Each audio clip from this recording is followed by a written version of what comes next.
Hello, hello, hello. You know what I'm going to say?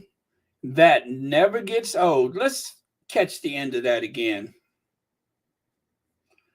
Here we go.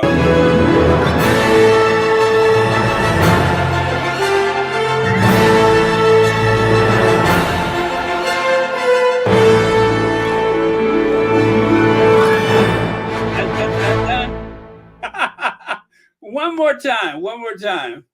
Here we go.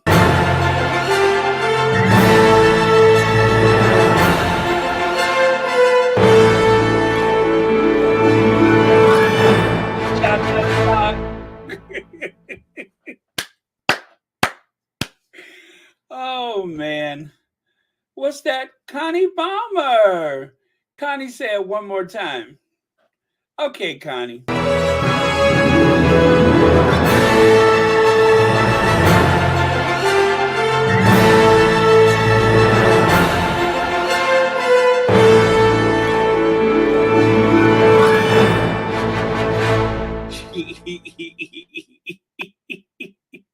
Why do I love that so much? Why? Why? It just, I feel like something really big is about to happen, and then I come on. Woo! If only. Uh-oh, did I take myself out of the conversation? I think I did. Okay. All right, let me get over here then. That's enough of all that Who Shot John. So I don't like the way the microphone sounds. Let me check out something. Okay, sound. I'm using the USB, so I think we're good. I don't know. It just sounds kind of, I don't know. I don't like the way it sounds. I had to make sure that it's not using the internal microphone. So it is maybe I should get a new microphone. I don't like this one anymore. Oh yeah, right? Right? It feels like you're at the movies, right? Okay, I can take a hint.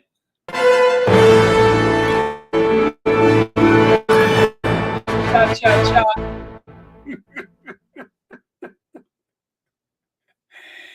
And then unfortunately, after all of that pomp and circumstance, all of that pageantry, the sweeping music and all that, and then here I come. It's just cruel, isn't it? It's not fair. It really ought to be something more at the end of that. But anyway, I guess you're just stuck with me for now. So, all right, all right, all right. So anyway, hello, Fancy. Um, Lydia Washington. You know, I was about to call you thumbnails. Oh man, I should have more coffee. Either I was gonna call you thumbnails or thumbs up. But anyway, Lydia Washington says thumbs up. Let me have another sip of this coffee. I've been up for hours, but you know how when you've been up early and you start getting that feeling like, I could really take a nap right now. You know what they call that? Old.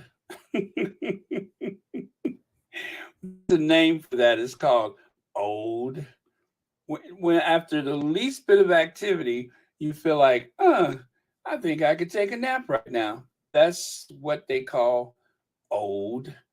So anyway, since I have come down with a bad case of old, I'm gonna have to try to snap out of this because I got stuff to do, right? Uh, Hi, Mary H. Nolavando Nedieni. Brenda Gray. Hi, Novi D.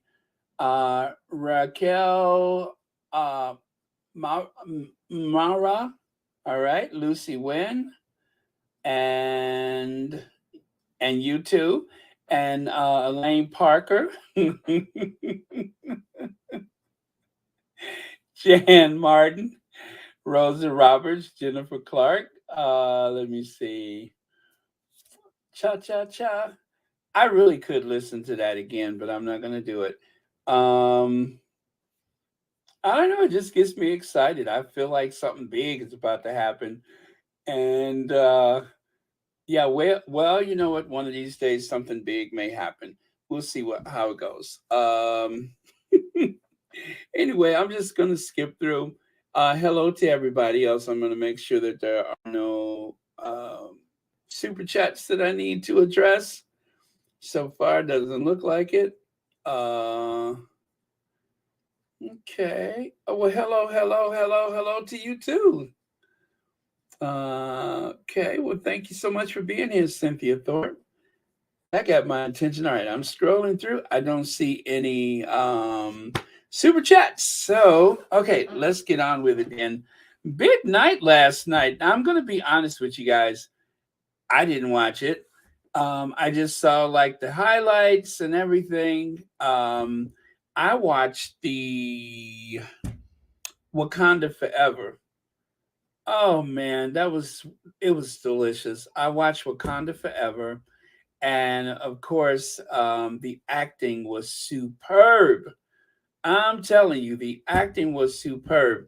Um, they earned their paychecks. I'll say that they earned their paychecks in that movie. Very good. It you know, especially thinking about Chadwick Boseman. Is it Boseman? Boswick? Chadwick? Okay, Boseman. Um, that of course made me very emotional. And yeah, all I can say is the acting was very good. So if you have Disney Plus, you really should watch it. Yeah,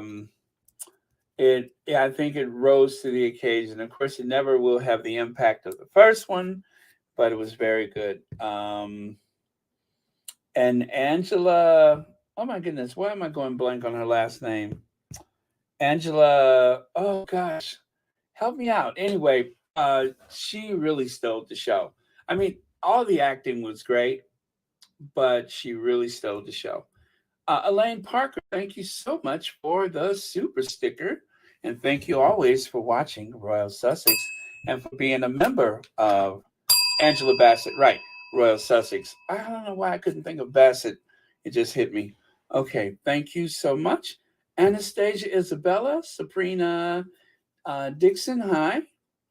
Panther and Maggie Howell, Karen, Cookies and Cream, Legs, Olivia Harris, Mad World. Let's see. Anybody said that? Mackenzie, hi. Shirley Kearney, hello. Welcome. Thank you for being here. Okay. All right. So, anyway, great night. I was gonna mention Harry later, so I just went ahead and threw him in there. And of course, I couldn't throw Harry in there without putting him in a tuxedo. I mean, after all, it was such a big night. Even though he wasn't there, I had to, put him in a tuxedo. So, what I was going to say is this. Now, as much as I was going on and on about Harry winning a Grammy for the spoken word, so much so that somehow it found itself to the pages of the Daily Fail, among other tabloids. Now, someone said that I may have started that conversation, and I instantly felt bad about it because the last thing I want to do is give any type of fodder to the social media, but you never know who's listening, right? And I forget about that sometimes. I mean, at any given time, any of these Royal Sussexes live streams may have, I don't know, 20,000 views. Um, and of course, there was that odd occasion when somebody went to their father's house and was going through it. And my God, there was the Royal Sussex and the Sussex Squad. You guys remember that? I couldn't believe it. Somebody actually went to their father's house after their father had an alleged stroke. And my God, I looked at the computer and there was Royal Sussex and the Sussex Squad. Now, if that wasn't the worst acting I've seen since the last Keanu Reeves movie, I don't know what was. And don't get mad, I love Keanu Reeves, but acting is not his strong suit. But he's a great guy, and he's made some amazing movies. And so occasionally, I will use him as a reference for acting. And really, it was the worst acting since the last Keanu Reeves movie. Um, the thing about Keanu Reeves is as though somebody says, "Can you cast someone for that role? We need a ham.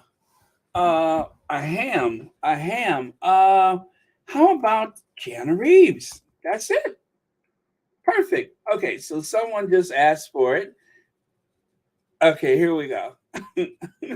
Thomas, I wanted to ask you about these vile individuals who refer to themselves as the Sussex Squad.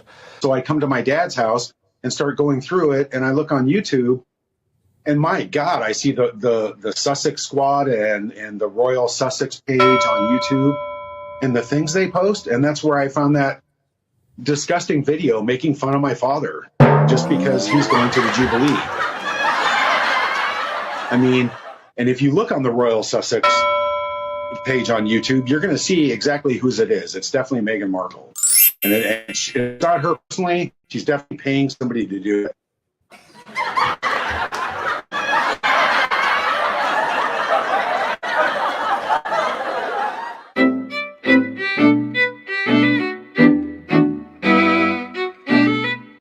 So he got mad because apparently he said I was making fun of his daddy.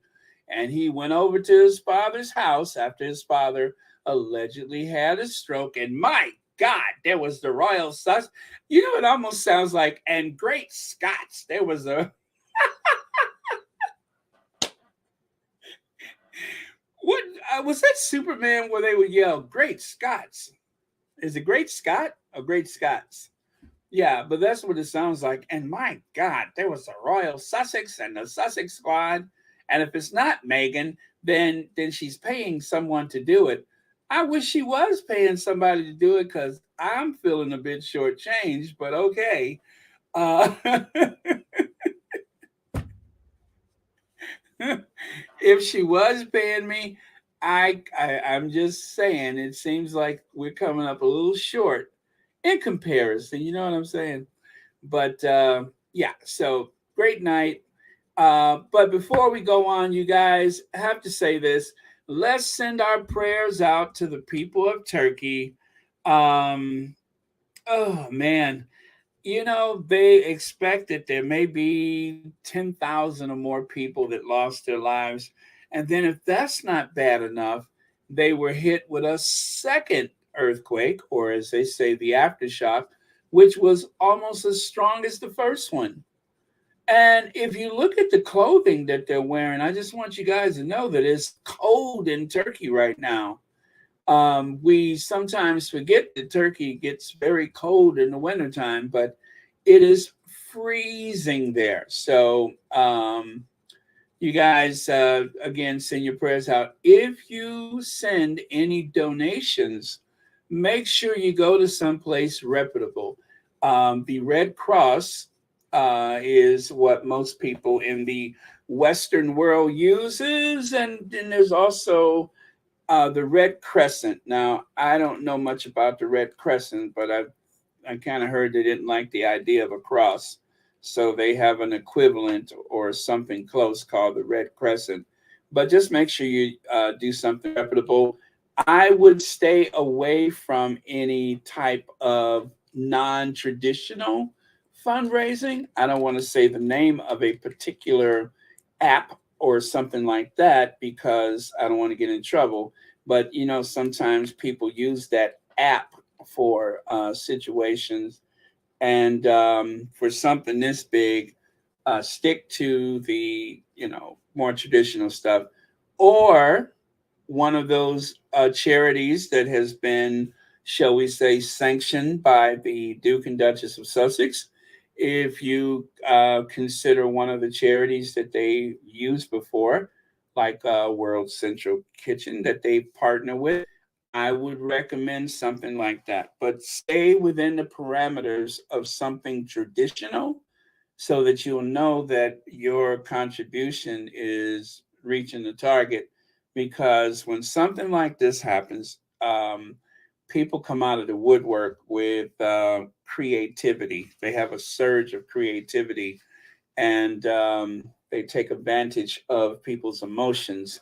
And because we are all older, amen, and so on, I just have to say that because as older people, um, given the demographic of Royal Sussex, I just have to say we need to look out for each other. These are the types of things that we have to say or ask of one another because you know how it is. So um, just be careful.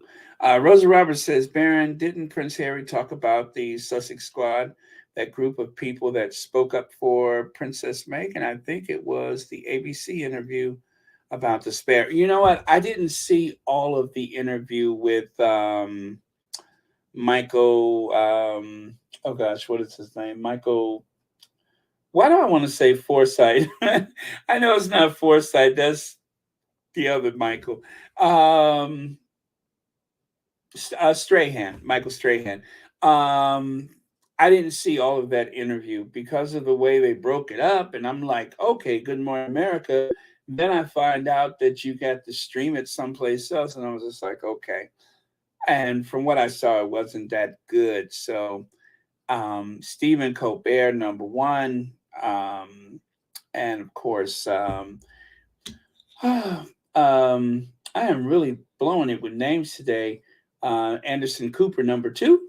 And then after that, it just kind of drops off the cliff. So, yeah, I didn't see all of it, but interesting if he did say that. But yeah, I guess I should seek it out, though, because I would kind of like to see it, but I think I have to stream it.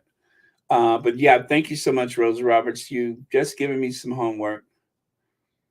Let me see. Mary Hiker says, hey, Baron, and hey, Squatty, cataract surgery today. So gonna just lurk and listen. Can't see the chat. Okay, well, Mary, thank you so much for being here. And we're glad to know that you're in good company. At least I hope we're good company. I hope we're good company. I'd hate to think otherwise, but yeah. Well, I hope you a speedy recovery, and thank you so much for being here with us. Greatly appreciate it. Okay, so it's been about 4 weeks in Turkey as an Army reservist, praying for Turkey and Syria. Oh, yeah, Syria too. I'm so sorry, Faith Miller. Almost forgot about that. Yeah, Syria. That region, I didn't know that, that it was so prone to earthquakes there, but apparently it is, huh? We lived on a fault line. Oh, there you go. And have had tremors. Wow. Okay. All right. Yeah. So if I'm correct, Turkey is kind of a high plateau. Parts of it is on kind of a high plateau. And that there's mountains through there, correct? I think so. Yeah, in any place where you have like a chain of mountains, there's always that possibility of earthquakes. So, oh man. So yeah, I've looked at some of the videos and it is heartbreaking. So yeah, my heart goes out. My prayers go out. Let me see.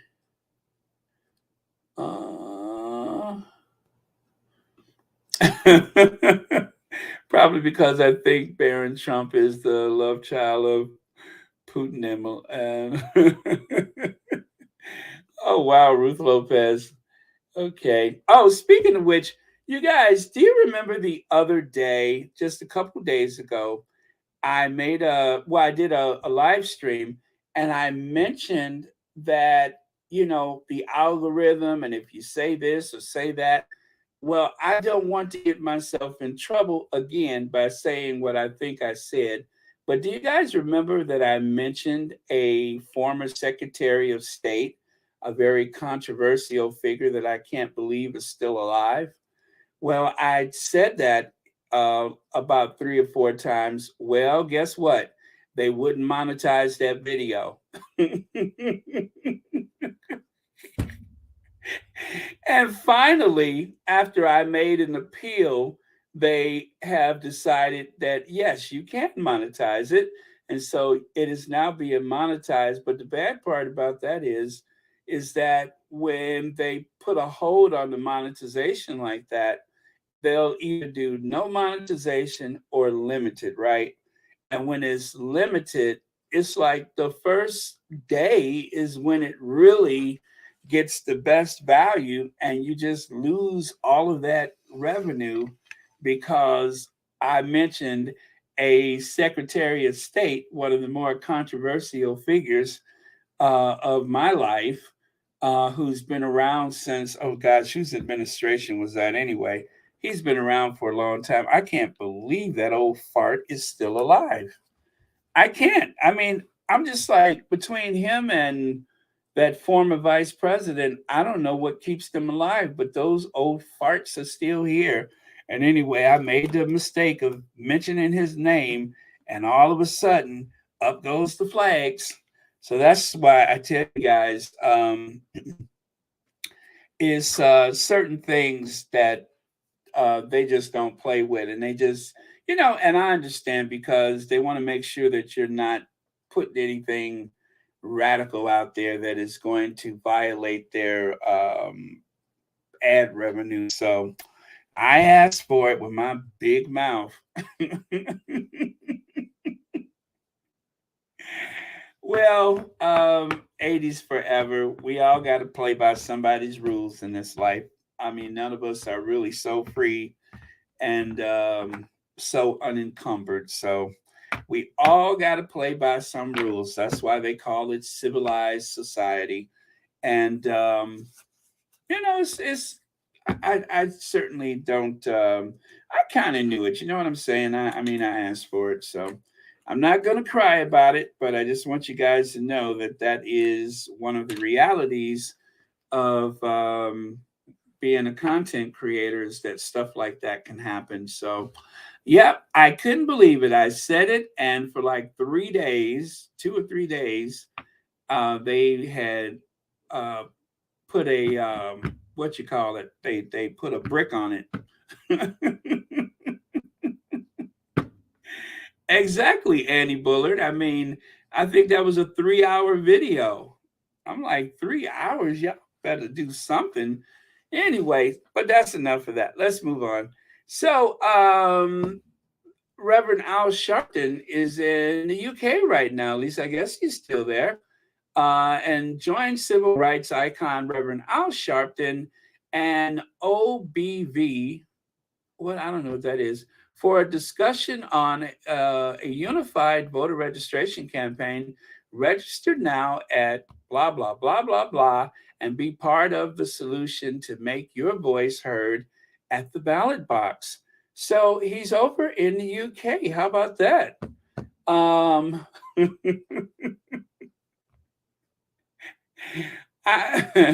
well, let me qualify this by saying I really do like Al Sharpton.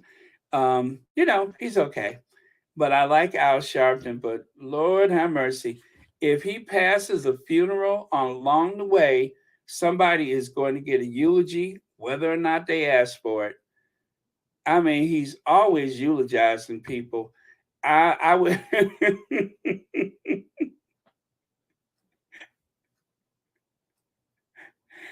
I'm telling you, if he goes past roadkill, he yells, "Stop the car!" And he gets out and start doing a eulogy for a skunk or a duck or whatever's been rolled over. He's going to do a eulogy. So I'm glad that who's that? Summer of Joy won Best New Artist. She has a voice that is a cross between Sarah Vaughan, Billie Holiday, and oh, I need to know this person, and Ella Fitzgerald. Now that's a tall order. I love me some Ella. Do do be do do do be do do wah. And let's see, and I listened to her voice on YouTube. She is wonderful. Well, I need to check this person out. Huh. All right. Summer of Joy. Thank you so much for that referral. Let me see here. Let me see. Yes, thank you so much, Raquel. Please hit that like button. Let me see. Yes, but I can't say that name again because we all know what happened last time. Last time I said that name, I can't believe that old fart is still alive, though. Let me see. He is still alive, right? Oh well. Let me see. Okay, Rosa Roberts says, Baron, they should not mess with Princess Meghan. He spoke up for her. Exactly. Exactly. Yeah, and and I'm kind of glad that he's over there, and I hope this ignites people to get more active because me seeing that the issues of police brutality is a thing over there like it is here. Now, of course, the rate of loss of life amongst the people arrested is not nearly as high because let's face it, we are armed to our teeth in this country. There's more guns in this country than there are people, and so for that reason, it's not as high a rate of well, I guess you can call it. Well, I'm just going to say loss of life. It's not as high, but it's not. It's not. It's nothing that should be ignored either, because people are unfairly targeted because of their race or because of their let's see, postal code. So for those reasons, yeah, it deserves to be scrutinized, and of course, um, people ought to be more politically active about it. And one of the ways to resolve the issue is at the ballot box. So good on you, Reverend Sharpton. And here is Reverend Al Sharpton arriving at the Heathrow Airport. Let's see, I just landed at Heathrow Airport. I'm visiting the UK this week to talk about the common challenges we are facing here and in the US. Greetings and meetings. Some amazing people here today. Very cool. Very dapper, Al Sharpton. And that other guy, when they spoke up for Meghan, I remember that other guy. I don't know his name right now, but I remember they both had put out didn't they do like an open letter or an op-ed or something like that? Let me see. Annie Bullard says Reverend Al was invited by someone, otherwise he wouldn't be there. Oh yeah, for sure. Okay, remember when Ella forgot the words to Mac the Knife? I think that was the album Ella in Nice. I think that was that album. It was a live album, and Ella Fitzgerald was in Nice, France, and she forgot the words. If that's the one you're speaking about, I have heard that one before. That one is that's like one of my favorite Ella albums. Is the one of Ella Fitzgerald in Nice. Love that one. And Fu says the long tentacles of the toxic British royal family are now reaching out to the American media to build up negativity toward Duchess Meghan. Yeah, well, they've been at that for a while, haven't they? They have been at that for a while. Let's see. Marshar says, Baron, oh, let me get rid of this before that gets out of hand. All right, Baron, you know that the way they treated Bacon over there may have promoted Al Sharpton to go across the pond to preach about racial justice there. Those races opened up a new kind of smoke. Yeah, people are watching. People are watching, definitely. And like when you think about how a lot of women of African descent in the workplace, professional women, have had to navigate their way through corporate America, I think there's a lot of people that identify with the Duchess, a lot of women that identify with the Duchess because of that idea of being, excuse me, in an institution that somehow find a black woman threatening, or that a woman of color, you have to be guarded with them because they have a some type of way about them that is not consistent with this organization, or they shouldn't be here, or you question their credentials. I think a lot of people can identify with that. A lot of people can identify with that. And that by itself is one of the reasons why there is a Sussex squad, is because if I recall, I think most of the people in the early days were professional black women who, may have watched the Duchess on the Suit series, and I maybe identified with her character, or just identified with her as a person, as a college graduate, as a working professional. And that identification, or that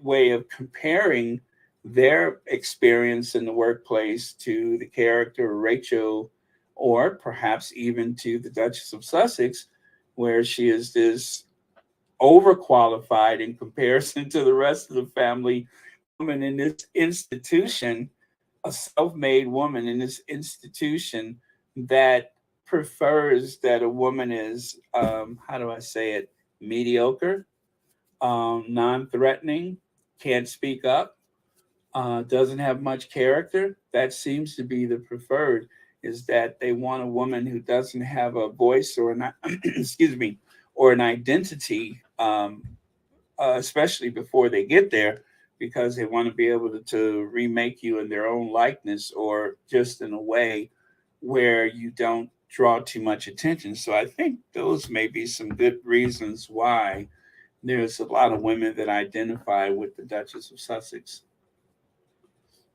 Thank you for your comment. All right. Okay. All right. Let's go here. One more. There is one of the meetings right there. It says Rita Patel, chairman of the OBV. I got to find out what that means. I don't know what Operation Black Vote. There it is at the top. OBV welcomes our guest of honor, the Reverend Al Sharpton, along with the esteemed lords, MPs, and guests. Wow, this is a big to-do. I kind of like that. And Al Sharpton this is from The Guardian, of course. Al Sharpton Al Sharpton warns UK could suffer US-style police brutality without deep reform. Well, that goes without mentioning, right? But it's good to be able to say, I told you so, just the same. I think I saw that. And she was brutally dragged by men and women of all colors for coming for Meghan. And she should have been. This thing about questioning her whereabouts, just a distracting from the conversation about things in Spare, and distracting from all of the various strikes going on around Britain at this time. It's a convenient thing to do. And as I forget who said it, but the problem, one of many problems for the Sussexes, is that their marriage, Meghan's presence in the UK, comes at a time when there's such a brutal culture war. And of course, by having this culture war at this time, it's as though they're trying to, I guess, convince people that Brexit was a good idea. I mean, being a newcomer to the royal family, or even to the country, but to the royal family at a time of Brexit, is just a very unfortunate coincidence. But they have used it. They have othered her and used her as a symbol of anybody else who's considered an other entering the UK. Let's see here. Okay. Hey, official Lauren Brown. All right. Gonna go here. Now, you guys, if you want, if you are wearing a hat, please remove it from your head. Um, and please fold your hands together in prayer because we are praying for the loss of party favors. We are mourning the loss of, okay, it's not completely gone, but party favors is at the very least on life support. Poor Carol Middleton. Poor Carol Middleton. I'll give her this much though. She does a better brow than her daughter. But poor Carol Middleton's party favor business seems to, well, it seems to be taking on water right now because of the postal strikes and among other things. And that's too bad because just as she was branching into the U.S. market, as if we really needed that, but you know, most people go to that party outlet store, but I'm not going to tell her that. Yeah, but just as she was branching into the U.S. markets, womp womp, things started going south. And so suddenly she finds herself in a bit of a mess. Uh, there you can see right there, party pieces create a magical party with us. 30 years. Well, it's been over 30 years now. There's James in the background there. There's Pippa, and there's Wadey Katie. There's Wadey Katie. So now I'm not gonna hate the hustle because you know it took a lot to get a business off the ground like that in, let's see, 1989. Well, that was at a time when you know the 800 numbers and then the dot coms came along. So yeah, I mean, pretty impressive. I have to say, it's pretty impressive. And of course, a lot of that money was used to help move that rather basic set of goods across the counter and into the bosoms of the royal family. And that, of course, is mediocre Middleton herself. So, using all the money and, of course, sending the kids to just the right school, you know, which would just about be any place where uh, Prince William was, but sending the kids to just the right school. This former air hostess managed to amass millions of pounds, and now she is going to be a grandmother to a future queen, or I'm sorry, a future king, and a mother to a future queen consort. So that's pretty impressive. And but let us remember Carol Middleton's party pieces business had a terrible Christmas after expanding to the US. Princess Kate's mother is now locked in a dispute with firm's suppliers after postal strikes only added to the company woes. Whoa, whoa, whoa. Oh, well. Um,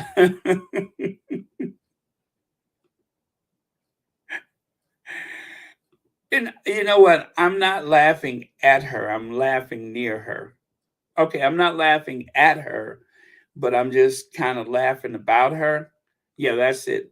I'm not laughing at her. I'm laughing about her. Is that helpful? I hope so. But yeah, she'll be okay. I mean, after all, she managed to marry one of the girls off to a billionaire, and the other one is married to Prince William. So it's not as though she's without resources. She'll be all right. Um, oh, let me see, Barrett. It was bound to fail. Party paper products market has changed. Party City is in bankruptcy. Hallmark and American greeting stores are disappearing, and the dollar stores. Oh, I didn't think about that, Lorna Williams. The dollar stores are taking the market. Wow, Lorna, you've done your homework. Let me give you a bell for that one. You have done your homework. Good on you. But yeah, that makes a lot of sense. I mean, I was thinking that they were going to like the party outlet stores, but yeah, the dollar store is like, I want to say it was the fastest growing retailer of the past, what, 10 years, maybe? Okay, thank you for that. Boy, I tell you, that Sussex Squad Detective Agency always gets the story. Let me see here. The seal saying for Meghan. So why do deplorables like Carol Middleton and the rest think they could ever have favor with fates? Let me see. All they do will fail and turn into dust, and because of the evil they do to Meg. Well, Marshar, I would say that karma has been a busy. I will say that karma seems to have been busy. Poor Carol Middleton. If only she had some type of coping skill to help her get through this. Oh, wait, yeah, okay. If only there was something that she could do to help ease the burden and relax.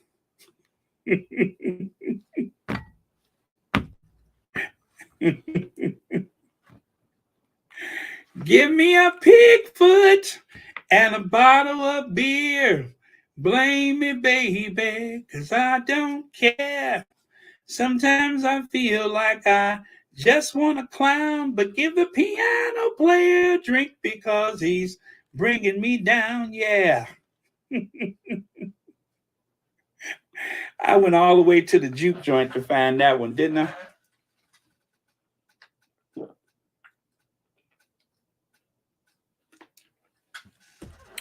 All right. So, well, it just kind of reminded me of the fact that even Carol Middleton, finger clicking Carol, that's what they used to call her, finger clicking Carol. Kate Middleton's mom, Carol, bombards staff with 71 emails a day and docks their pay for going to the dentist. Disgruntled Party Pieces employees claim Miss Middleton would shun those who disagreed with her. Well, I mean, it is her business. Well, it was. Now it's going down to.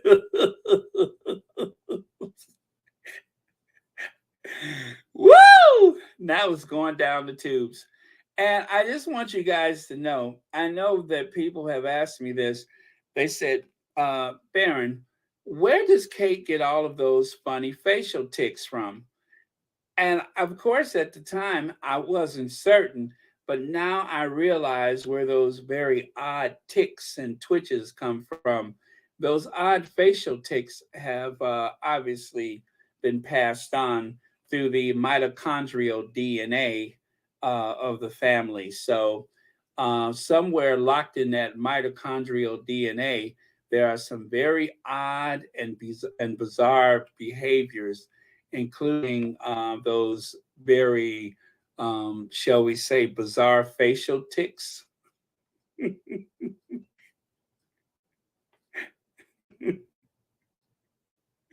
However, the jazz hand component, that is something that is purely Kate. That is something that hopefully she won't pass on to her daughters. But yeah, but the facial tics, that comes from mom.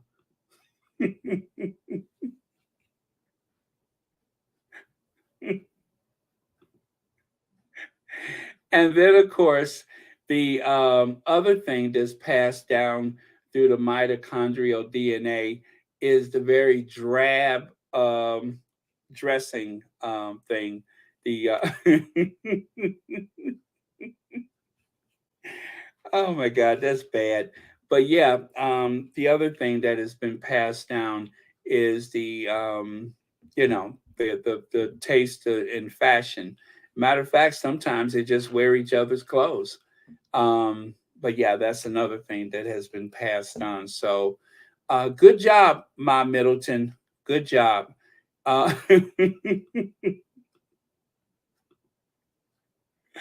Now, you guys won't believe what happened today.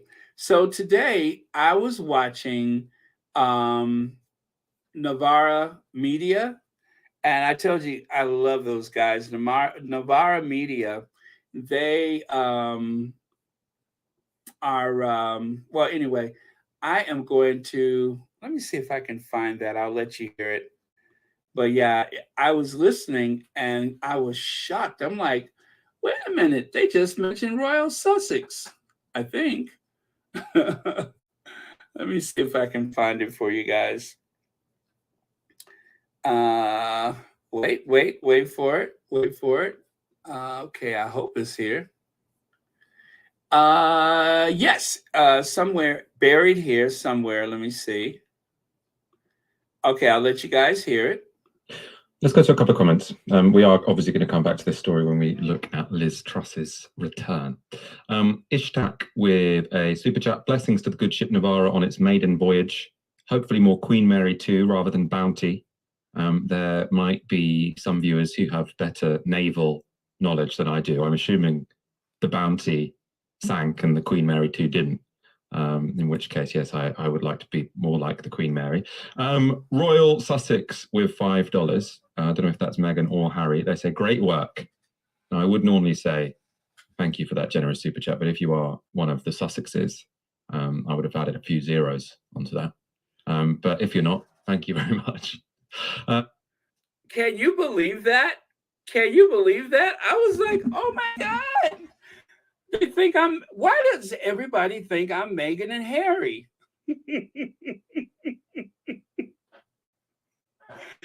Oh man, that was so bizarre. Yeah, I don't know. Just hearing them say it, I just kind of freaked out. I was like caught off guard by that because I was prepping for today. And as I was prepping, then all of a sudden I heard that and I'm like, he said Royal Sussex. So I told you guys, I really love Navara Media. And they were speaking about one of my favorite topics today. And you guys know what that is. Liz Truss. I'm obsessed with her.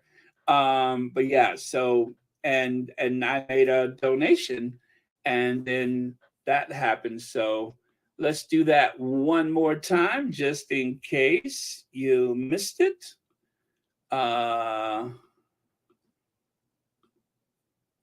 But if you're not, thank you very much. With $5, I don't know if that's Meghan or Harry. They say, great. There might be some viewers who have better naval knowledge than I do. I'm assuming the Bounty sank and the Queen Mary 2 didn't. In which case, yes, I would like to be more like the Queen Mary. Royal Sussex with $5. I don't know if that's Meghan or Harry. They say, great work. Now, I would normally say, thank you for that generous super chat, but if you are one of the Sussexes, I would have added a few zeros onto that. But if you're not, thank you very much. Let's go. All right, so that's fun. Anyway, I rather enjoyed that. I got a kick out of that. Let me see. We have to change your name, Baron. Well, you know, when I was starting the channel, I looked, you know, I searched the name and I didn't see anybody else using it. I was surprised by that. Let me see. Baron, they think you're Harry or Meghan. Perhaps they believe Thomas Markle Jr. and Dan Wooten. The so-called a Sussex squad. Thomas, have you heard of a Sussex squad? The Sussex squad. Let me see, Baron. These people cannot imagine that fans of Meghan are so productive and eloquent. Yeah, of course.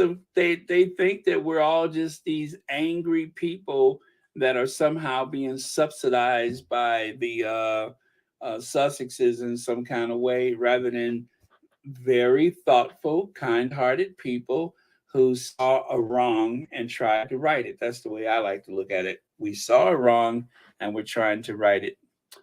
Thank you for your comments. Let me see. All right. Okay. Mad World, I hope so. I hope so.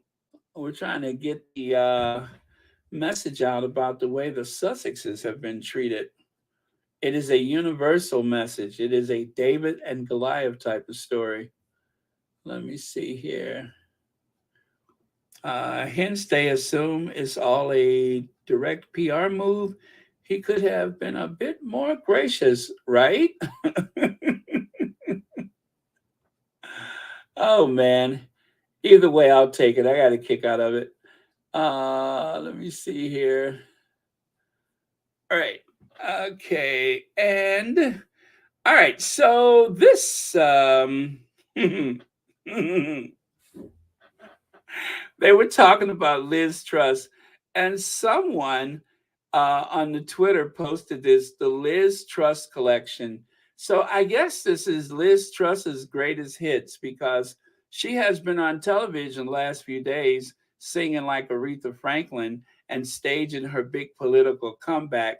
So some of her hits include It Wasn't Me, Blame It on the Boogie, Free Fallin', Malignant Narcissism, Did You Steal My Money,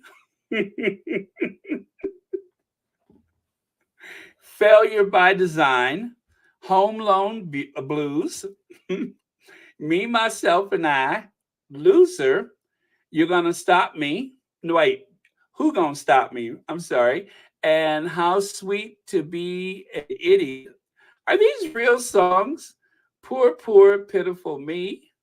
The Gambler, I know that's the song. You got to know when to hold 'em, know when to fold 'em, know when to walk away, know when to run. You never count your money while you're ruining the economy. I mean, while you're sitting at the table. Okay, Shameless, My Own Worst Enemy, The Sound of Failure, Ignorance is Bliss, Can't Tell Me Nothing. I think that's one of my favorites. Can't Tell Me Nothing. What a Fool Believes. He came from somewhere back long ago. What a fool believes. Remember that song? Was that Michael McDonald? What a fool believes he sees. The wise man has the power. Okay, let's see. What a Fool Believes. Hard to Be Humble. Age of Greed. I Love Myself. And Crash. That is a fine playing list they put together right there. And sometimes you have to wonder who puts together this kind of stuff. But it's anybody because, as you know, I myself have a black belt in meme making. So, but yeah, I love that. What's that? How about I heard it through the grapevine and I drank the wine, Liz Truss. Oh, it was the Doobie Brothers, right? What a fool believes. Easy. A wise man has the power. Let's see. Liz Truss is set to make a comeback. Not satisfied with tanking the economy once she wants to have another shot. Okay, yeah, she's not satisfied with taking the economy once, so she wants to have a second shot. Let me see. Oh, man. All right. Well, like I say, I'm obsessed with her. She's such a weirdo, but maybe she's vying for a Grammy. Let's see. Now, let's remember the headlines. She has the boldness, vision, and strength of conviction to build on what Boris began. That's why today the Mail backs Liz Truss for leader, only for them to have to come back and say, Truss was a disaster. Dalliance who served only to remind us what a real leader looks like. Well, there you go. And let's not forget, she shook hands with the Queen, and that was the last we ever seen of her. And then right here, Dr. Shola says, Why did it take so long for women celebs to act? What was it all? Let me see. I'm sure it's about. Okay, yeah. What was it all about? Jeremy Clarkson vile attack on Meghan Markle that finally hit home. Well, what was it about the attack, this last attack on Meghan Markle, that made it finally hit home? I'm not sure. I'm not sure. I it takes my breath away to look at the way that people are untroubled, unbothered. And I'm not just saying people in Britain, because the people at Amazon Prime, the Prime network, they have the same information that you and I have, and yet they signed him on to do those that farm show or whatever it was on Prime. So why would they give somebody? I mean, okay, to be fair, Jeremy Clarkson is good on television. He seems to have a way about him. I don't know what it is. I mean, when you look directly at him, all I could think of is a buffalo. He reminds me of a buffalo. Like he could knock the car over with his head if he wanted to. However, he is awful. He's awful. He says some of the worst possible things that you can get away with. And for, let's just say, an educated white man, it is really punching down when you constantly go after women and minorities. It is constantly punching down because society is more likely to forgive you. And that's what I mean by punching down, is that society is always more likely to forgive a rich white man than anybody else in this world. And that's just the fact. It's the reason why a Donald Trump or a Boris Johnson and so many others of their ilk, is the reason why people like that exist, is because as a white man, you are at the top of the food chain in most of the Western industrialized world. You're at the top of the food chain. You are at the very top of the mountain. And so for someone like a Jeremy Clarkson, rather than to be a person with a certain level of humanity, he decides that he will go after anyone that is a person of color, or perhaps in particular women and women of color. That's who he targets, and it's easy for him to get away with that. I was looking at a program where they had Asians that were Democrats and Republicans, liberal and conservatives, and yet, and these were not just, Asians from Southeast Asia. There was also Asians from, Pakistan, India. And yet half of them were Trump voters. And especially the woman who I believe originally came from, I want to say China, or was it Japan? She was a Trump voter, even though the amount of violence toward Asian people has increased ever since the pandemic started. And she explained that away by saying that, well, there was already an uptick in violence against people of Asian descent. I will never understand how certain people supported Donald Trump, especially if you're someone from the Middle East. When Trump took office, he decided to end travel to certain Muslim countries, except for Saudi Arabia, where he had a lot of business. and where he received a lot of gifts. Saudi Arabia was okay. And when you consider that with 9/11, all but I think one of the people that took over those planes were from there. Could you imagine people who needed to go to a wedding or had business or hasn't seen their family in 5 years, who all of a sudden could not go anywhere, not because of a global pandemic, but because Trump said so? That's the only reason. I don't know how people support him. I don't know how anyone from a Spanish speaking background could support someone who would advocate separating kids at the border. And yet they have. And the only reason why he could get away with that is because he's a rich white man. They can do things that other people cannot do. And so, as Dr. Shola asked the question, what took so long? In my opinion, because he's a rich white man. And in this society, and in the British society in particular, that gives you more credibility and longer staying power than anybody else in society.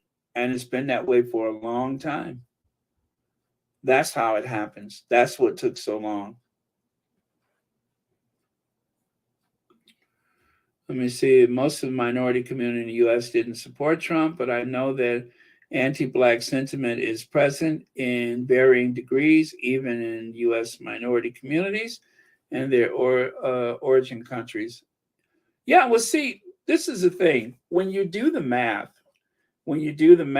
it wasn't important for Trump to win over the majority of Black people, not even half, not even a tenth, but maybe the 5% or 9%, whatever it was that voted for him.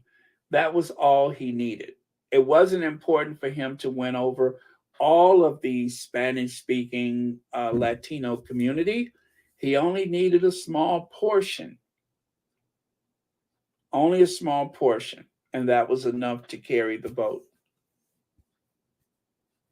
So, yes, Cynthia Thorpe, that's true. But then again,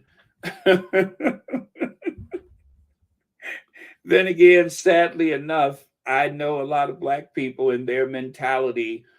I could throw them in there too. I mean, not in a very logical way, but I know plenty of my own people that would fit into that one.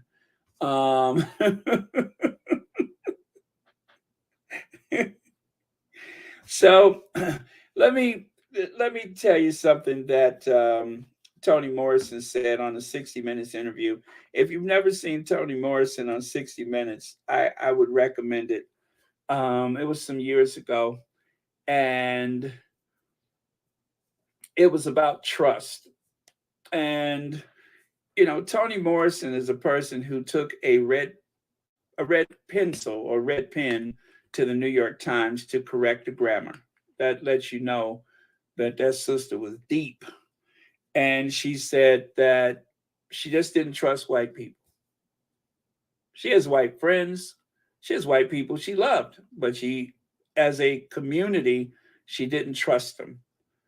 She said because if they ever rolled the trucks out and said, you got to go with them, she didn't think that they would stop them from taking her away. And then, interestingly enough, Toni Morrison said, and at the same time, there's a lot of Black people I know that could see me carted away and they wouldn't do nothing about it either. Which basically I took that to mean that if you put enough people in a situation, there's always going to be people that's going to let you down. And some of them will look just like you and some of them won't. But that is the way you get someone like Trump, is that people you think would never want to support a person like that. Oh, I don't know. He says or does just one or two things and embolden them to believe that somehow they have figured out something that nobody else has, and then next thing you know, they're storming the Capitol on January the 6th. So, boy, I tell you, I've seen a lot, but just when I think I've seen it all. Dorothy Ross, thank you so much for the super sticker. And thank you for watching Royal Sussex. Happy Monday to you. Let me see. I don't know why some Asians don't identify as people of color, so they would vote for Trump, right?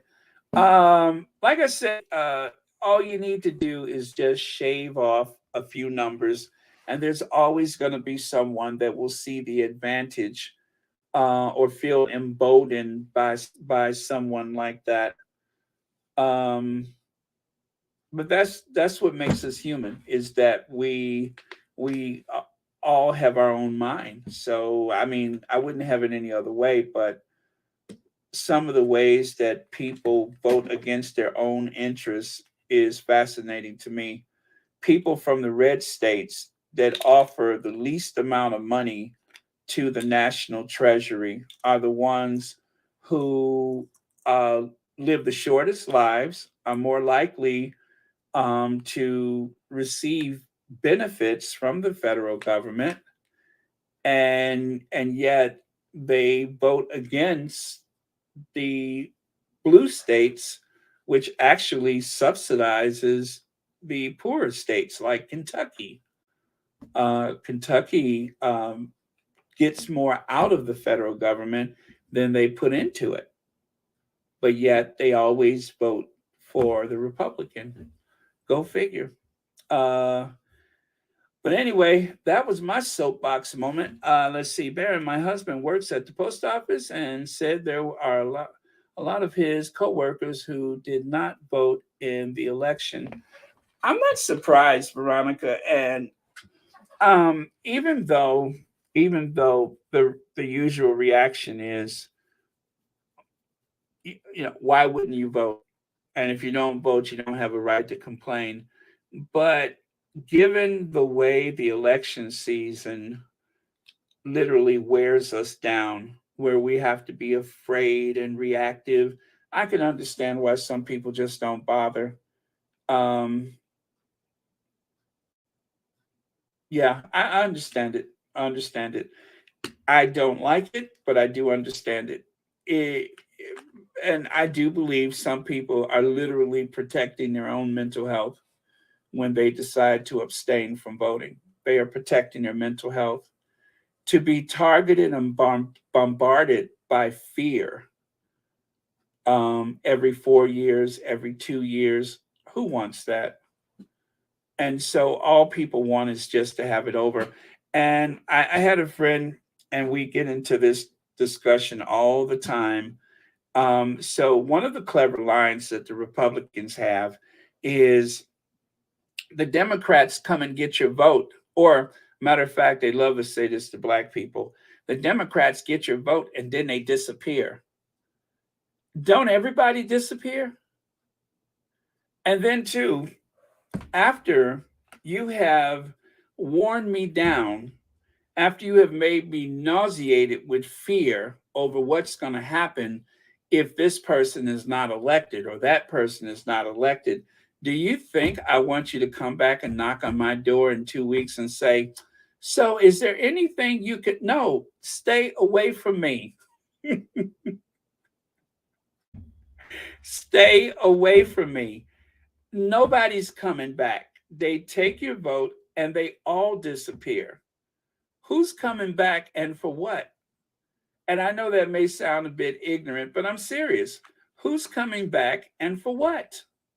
What do you want? You have the vote. If I have a problem, I will contact you.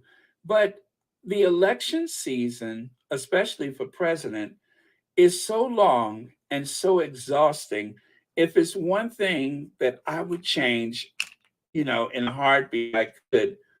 The United States has the longest election season in the Western world. It is prolonged, it is torturous, and a lot of people are exhausted by it by the time it's over with. it's too much.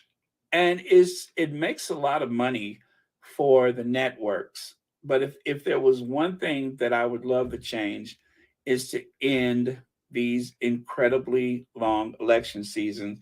And I think collectively it is bad for our mental health. It is awful for our mental health. But I do have some good news for you guys. Apparently, I don't know if the Republicans are going to do it, but the Democrats have decided we are not starting the presidential primary with Iowa. There's not going to be the Iowa caucus as the first round of votes. I hate that whole um, caucus and primary system. Again, that's what makes it too long. It is too much. Take the vote and please leave me alone. I will go to your webpage if I need something. That is just my opinion. Recollections may vary. Rick, thank you so much for the super sticker and thank you for watching. Royal Sussex Church Nellie says, I don't understand it, especially for us Black people. We didn't have the right to vote. People fought and died for the right of Black people to vote. I know, Church Nellie. I know it. But to be fair, most countries vote more than Americans do. People in the U.S. have an abysmal record for going to the polls. And I do mean all races have a pretty bad record of going to the polls. And I don't know if that's just laziness. I don't know if it's a product of us being, as I said, bombarded with electioneering, whatever. I don't know. I don't have the answer to that off the top of my head, but it's too much. And I'm not angry at people who find it exhausting. You have to protect your mental health. I've always been very politically active, not as much as I should at all times, but I'm mostly active, and like most people, every 4 years, not every single election. And I'm exhausted by it. I don't want to see another commercial. I don't want to have to wake up afraid. And if this person doesn't get in here, all is lost. I don't like that feeling. And I think it's just awful that as a society that we have to go through that every 2 years, every 3 years, every 4 years in some cases. This is the worst of our society. It really is.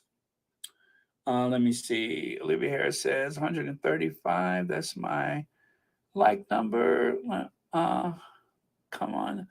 Oh, that's how. Wait, there's more likes than that, right? Okay. Let me move on from this, though. Let me see. Okay. I'll take a couple more of these. Elections have consequences. If we don't, Anastasia Bella, yes. Okay, that's not for me. Well, we vote for Congress every 2 years. As soon as a congressman is elected or congresswoman, they have to go right back to campaigning. Why don't they just make a law where you can only campaign the last 6 months before election? How about that? And or the last 3 months. No commercials, no outreach, but for those last 3 months before the election. I think that would help. I think people would be more and then put election day in the summer. Why make it one of the worst days for weather, November, or in the spring? Make it for the summer. Make it more user friendly. I'm electing not to vote in any more presidential elections, as it has proven in 2016 that our votes don't count. The people vote for the person, but the Electoral College picks another and they win. Well, Miss Mac, that's again, like I said, I understand it. I don't condone it, but I understand it. Hey, if it protects your mental health, then you have to do what you have to do. But I'm very sympathetic to anyone who says that they have issues, because we should not have to be that afraid in a wealthy, prosperous society like the United States. We shouldn't have to go to bed in fear up until election day. And then, of course, even after election day. And yeah, 2016 was awful. I mean, I know a lot of people who went into a terrible depression after 2016. It was painful. It was very painful to see a monster elected to office.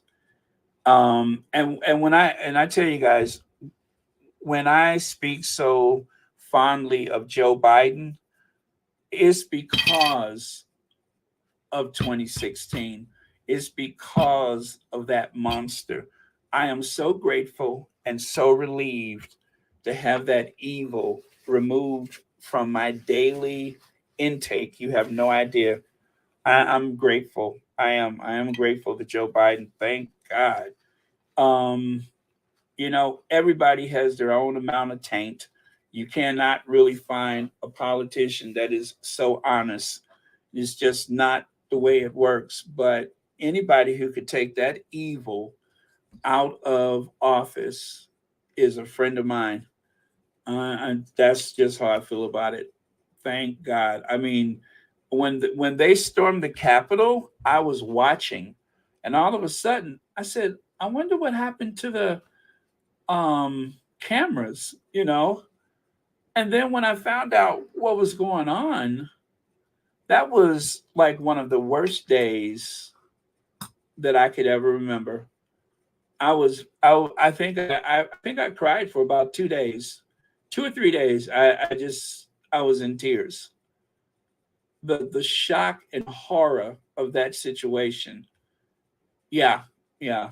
That really set me back emotionally. So again, whatever your stance is, I understand. Take care of your mental health first. That is more important than anything else. Lex says it is the system.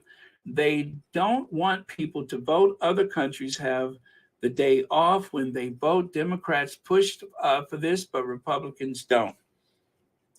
Yeah, the Democrats depend on who comes out to the polls, and the Republicans depend on keeping people away from the polls. And I'm not making that up. That's true. If Trump would have encouraged his people to use the early ballots, he would have had a better chance. So then his strategy turned into keep speaking against the early ballots, even though that's the way he voted, and most of his people voted that way. I'm talking about in the White House. Discourage people from using the early ballots, not because he didn't believe they were good. He didn't want people to use the early ballots because he knew the advantage was for the Democrats. And then when election day came, he used the Democrats' early ballot turnout to say that something happened. I was winning, and then I wasn't. Everybody said before the election that the ballots that were being counted, the early ballots, were going to swing everything in the other direction.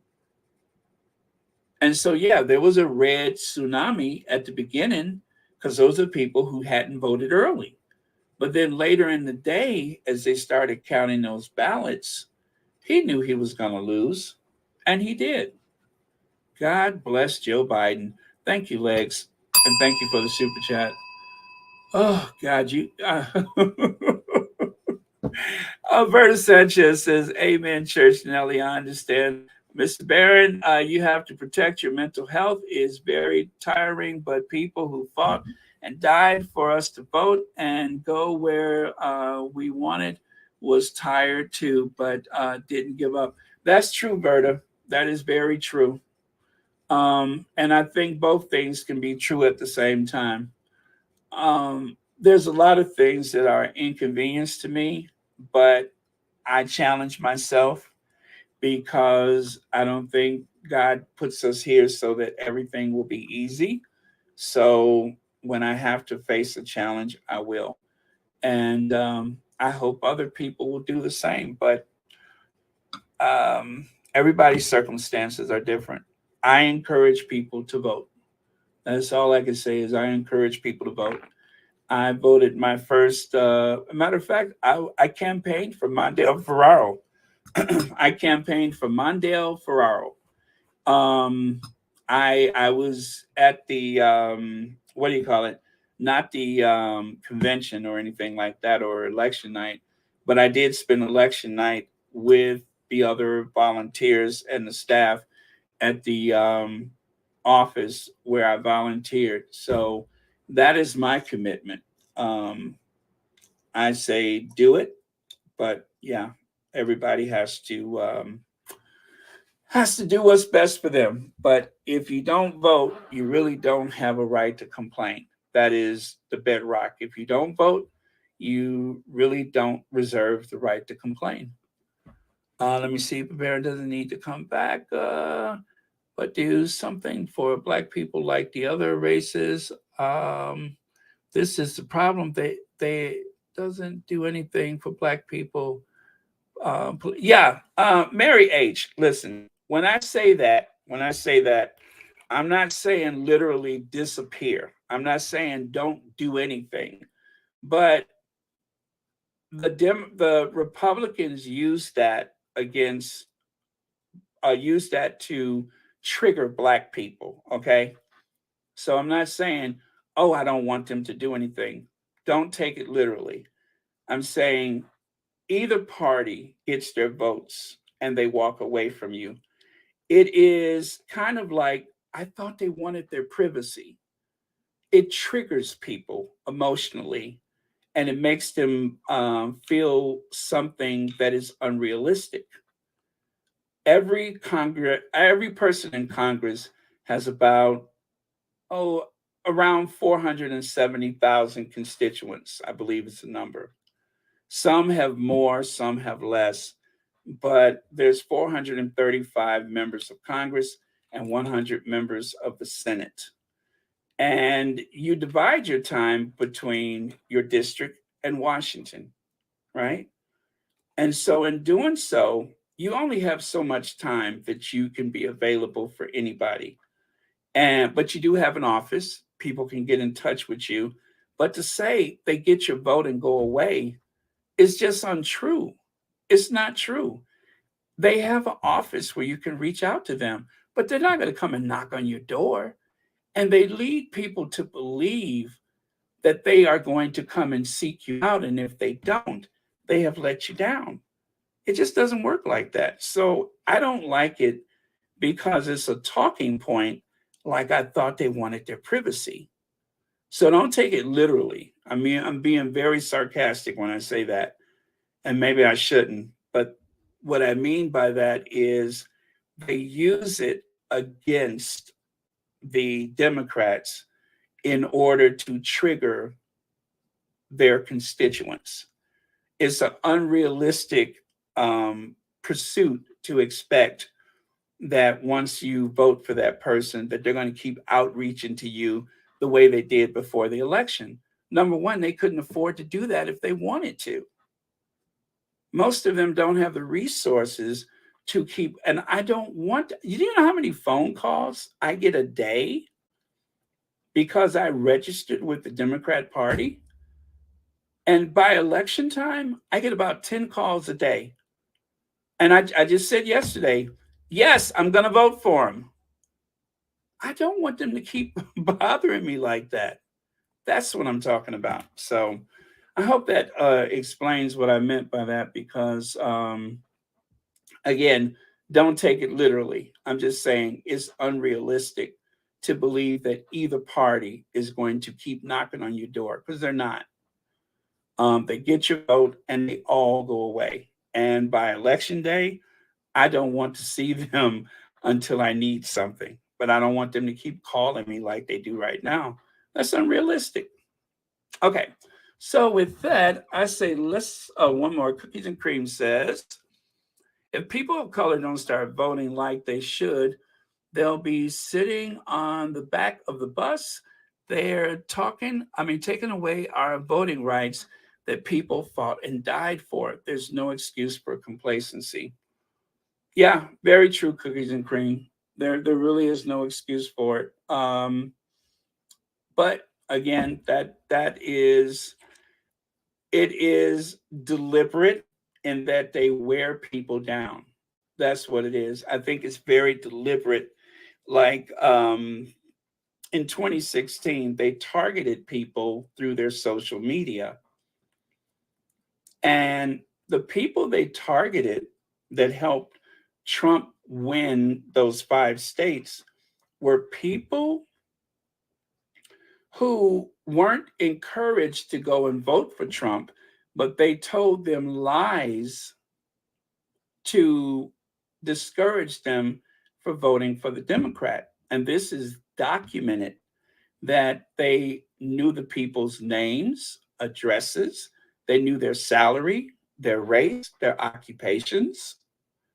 And I swear this was documented. And those people were targeted through their social media. So people who are more active on social media get the worst of the harassment. And so by election day, those people, in some cases, that intended to vote stayed home. Go figure that one out. The people who intended to vote stayed home because they were targeted on social media. True story. Let me drink some water. So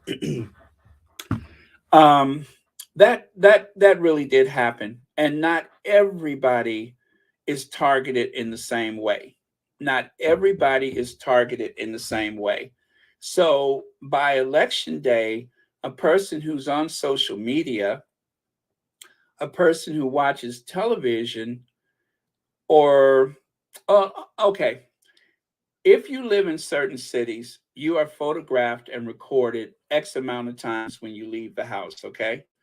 If you live in London, I heard years ago, they said if you live in London, you are photographed or recorded 200 times a day when you leave your house. And so everybody gets a different treatment.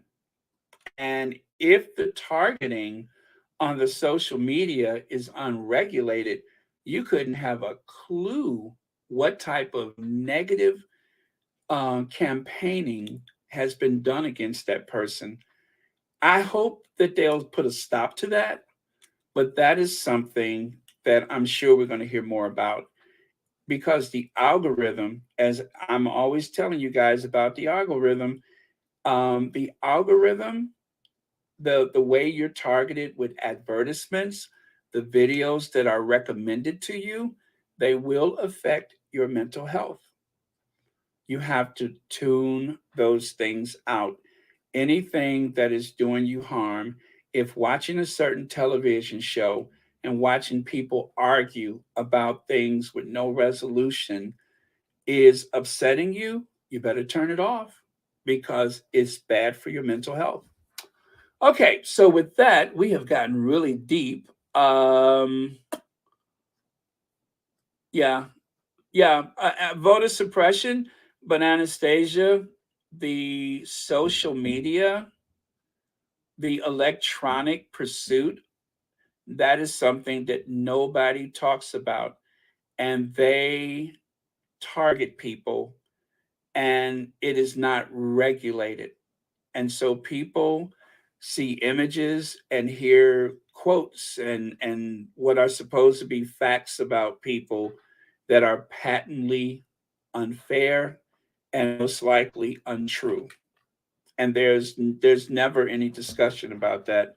So that is one of the issues that I'm very passionate about, is the targeting of people on social media. that is something that is harmful.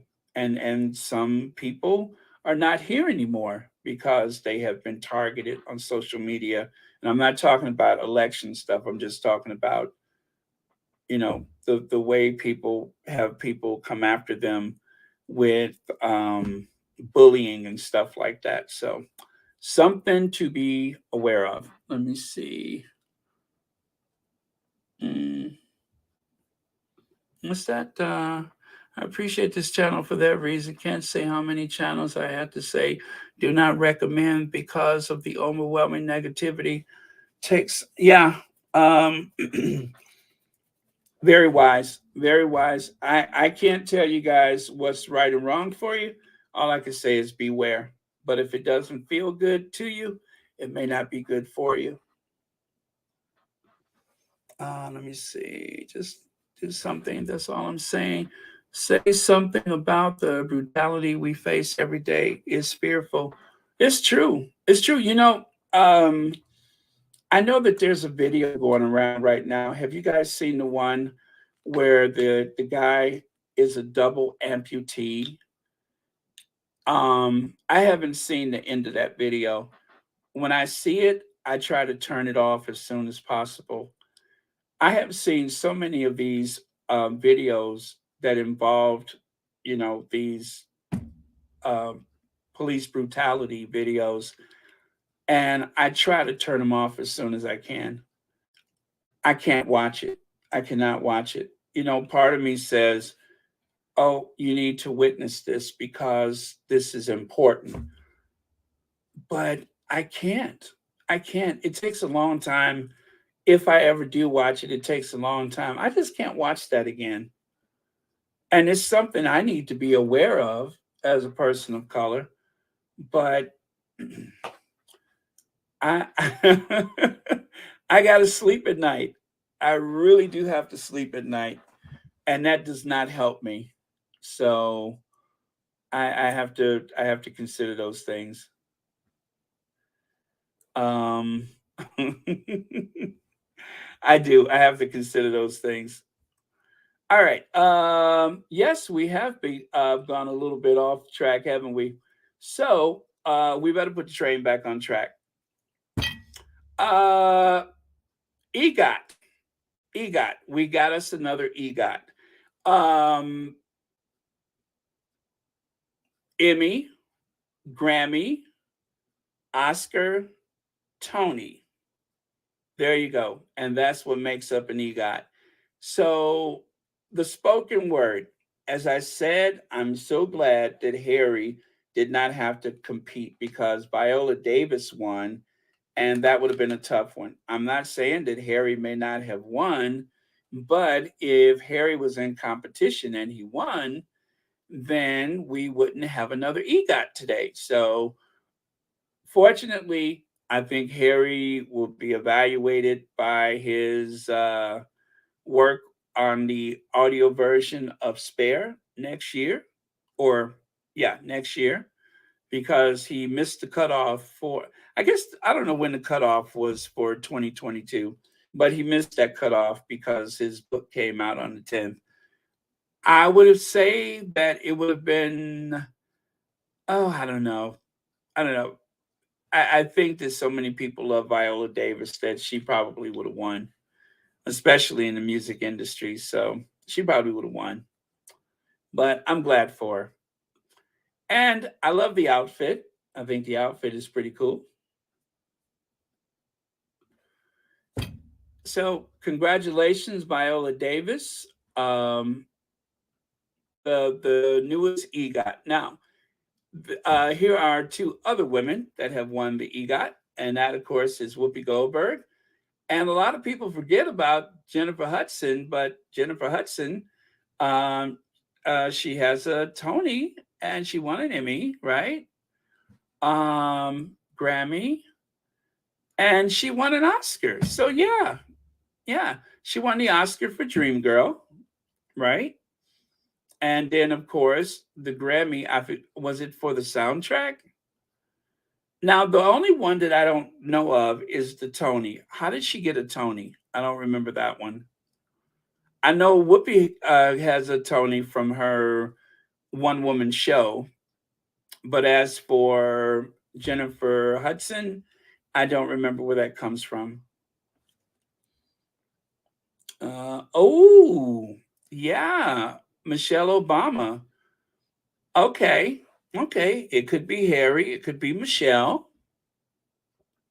But Michelle's won already, so maybe there won't be so much momentum. But then again, it was a great book from what I hear.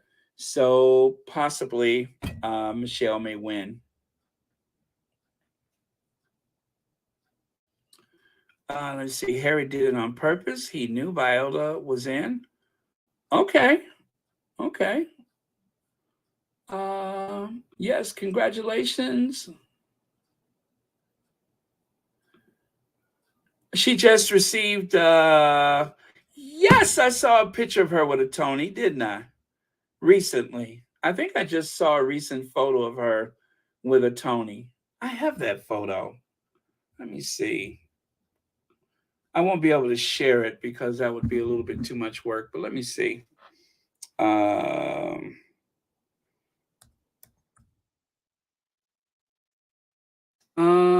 Okay, no, I don't have it. I don't have it. I tell you what, if I see one more photo of Jennifer Lewis with her leg kicked up in the air, I'm calling the police. I just think, you know, I like her, but I think at a certain age,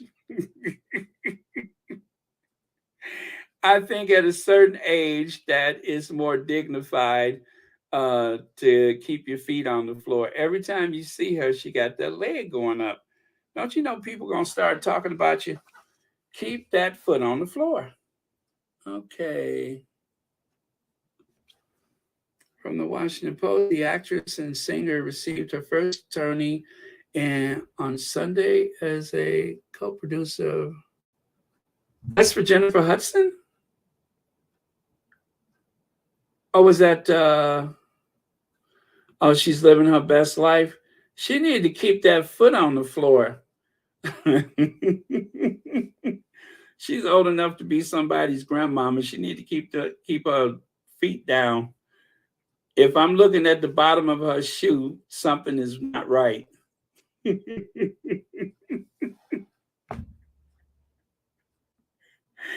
Now, come on, you know that don't make no sense that she keep kicking that leg up in the air. People gonna start talking. Y'all know I'm right. I mean, I'm not trying to be a prude, but I'm just saying, keep your feet down.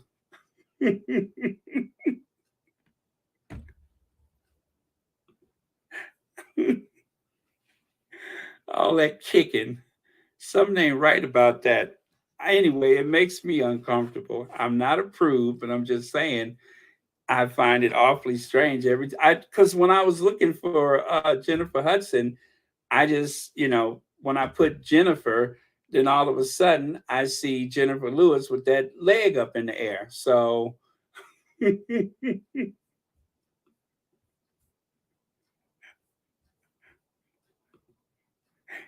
and that's not right. That's not right. Um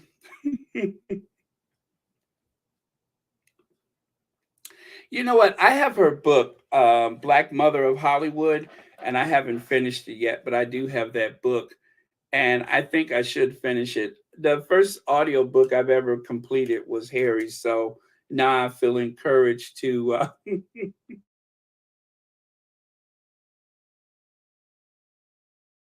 I feel encouraged to finish listening to Jennifer Lewis.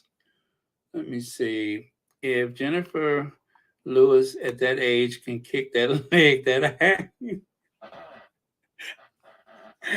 Okay, Donna Reese, I hear you. I'm just saying she's old enough to be somebody's grandmama. What is that? Yoga is good for Jennifer Lewis. Okay, I'm assuming it's yoga. My girls is doing her thing. I am not mad at her. I'm assuming it's yoga. I'm assuming it's yoga.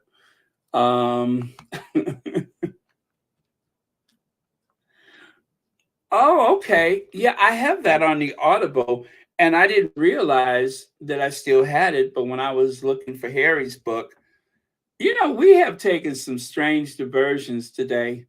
Um, uh, it's bad enough we went into the whole election thing. Now we're talking about uh, grandma kicking that uh, foot up in the air. I think we need to stay on track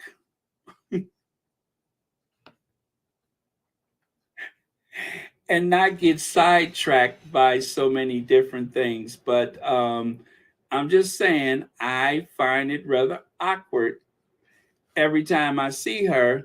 She kicking that leg up in the air. I mean, I if it was Christmas time, I'm like, okay, the Rockettes, I get it.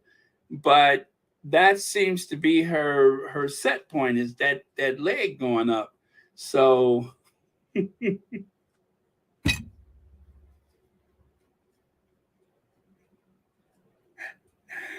oh well, okay.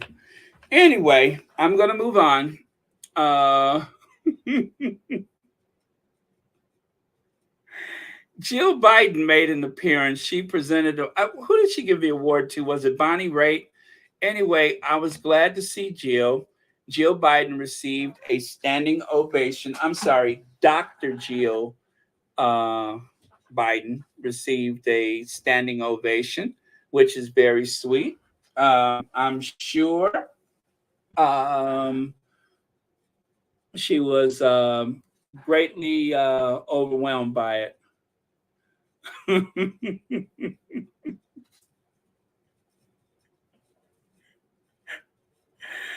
Oh man. Yeah, that's it. I'm just jealous. Yeah. I tell you, if I could get my leg up like that, I would never be alone again. I'd never ever know what loneliness feels like if I can kick my leg up like that. Okay, you satisfied?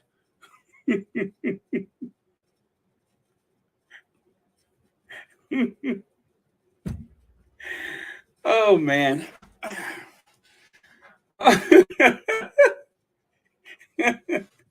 As a matter of fact, if more people could kick that leg that high at age 66, the world would be a much safer place to live in. What say you? Oh, thank you so much, official Lauren Brown.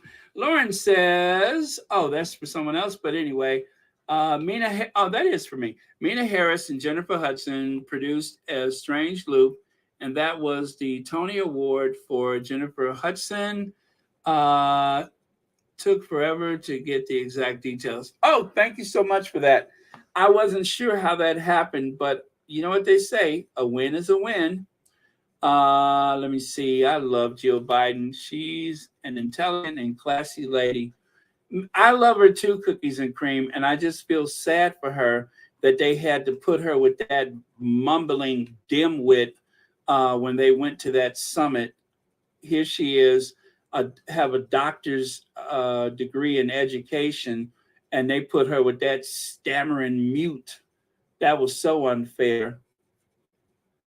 And as soon as somebody asked a question, somebody yelled, "Shut it down, shut it down." And next thing you know, Jill's sitting up there looking left and right, like, but I brought my notebook, and I thought they had shut that thing down. They had to shut it down because somebody asked Dum Dum a question, and that was the end of that. Oh man. All right. So, anyway, thank you so much for the standing ovation Grammy Awards for Dr. Jill Biden. I thought that was very, very sweet. And that's why I have the photo up there in the left corner so you guys can see them standing up for her. And of course, the lady who has broken records, Queen Bey. Queen Bey. Lauren Brown, I wish you could give us a call in. I feel like you can lend something to the conversation if you feel like it. I mean, I'd appreciate it. But if you're busy right now, um, but I think that would be very helpful. as we have been all over the place, and you're so good. So I'm going to put it up there for you. Don't feel pressured, but if you are so inclined, it would be really cool. Wait, did I put it up there or no? Did I? Did it go up there? All right, there it is. Do I need to peg that to the top of the chat? Oh, Lord, what did I just do?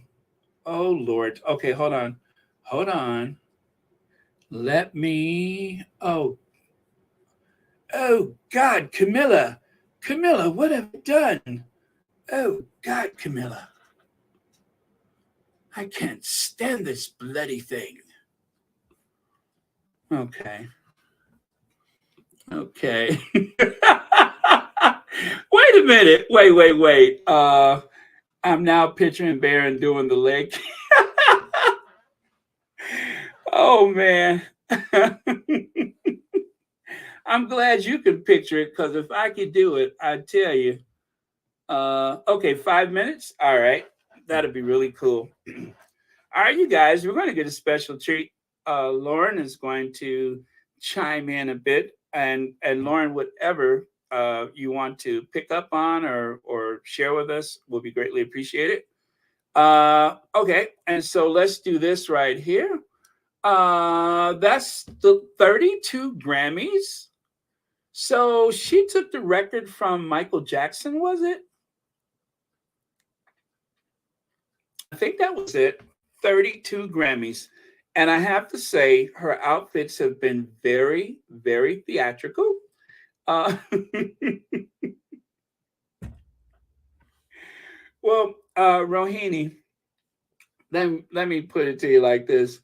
Sometimes, especially after Thanksgiving, my clothes are so tight that if I sneeze, I can kick over the coffee table. So if I try to cross my leg, I might put a foot through the wall. I'm not as flexible as I used to be. And you know what? I'm sure I would benefit from yoga. What a weird crowd we have. You guys are fascinated with this leg kick. Well, it fascinates me. I'm just like, and I'm not a prude. I'm just saying, for a woman her age, I find it. I'm morbidly curious at how often I see a photo of Jennifer Lewis and she got that leg up. Now, in certain societies, people might frown upon such behavior, especially someone of her maturity, constantly kicking her leg up in the air. That's all. I'm not a prude. I'm not saying that she shouldn't live best life. I mean, but I'm just trying to picture some, when I was growing up, I'm trying to pick, like, for instance, remember Mrs. Garrett on, remember Mrs. Garrett on, what was that? The Facts of Life? Could you imagine Mrs. Garrett with her leg kicked up like that? Or how about, I don't know, Esther Rolle? Would you want to see? Or how about Isabel Sanford? Would you want to see her with her leg in the air like that? I don't think so. So I'm just trying to find someone at or about that age that it would seem odd. How about Eleanor Roosevelt? What if Eleanor Roosevelt was going around with her leg up in the air like that?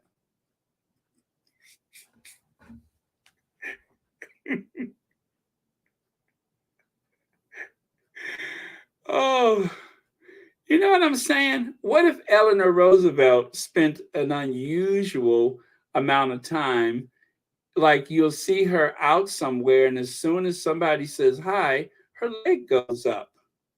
What would people say about that? And since we're on the topic of iconic women, I see her as Jennifer Hudson as an icon. What if what if this person did that, or that person, you know? Philip, look at what I can do. Philip, look at me. Philip. Now, I would find that off-putting and rather bizarre, but that's I'm just saying, I'm using that as reference, that it would be a bit jarring. Now, for Jennifer Lewis, at this point, I'm kind of expecting it, but it's just weird that the first photo I find, she's imitating a rockette. And of course, 3 Grammys last night, I suppose. I'm loving the outfit. Very, very theatrical. Very cool. Okay.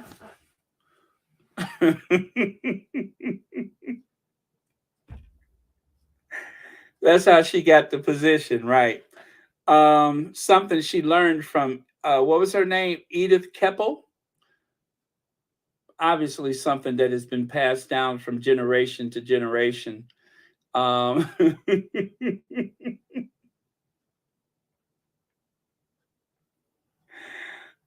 man.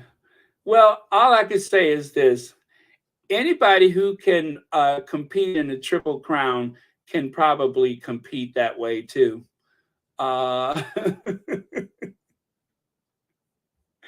Again, we have gone into a very strange direction.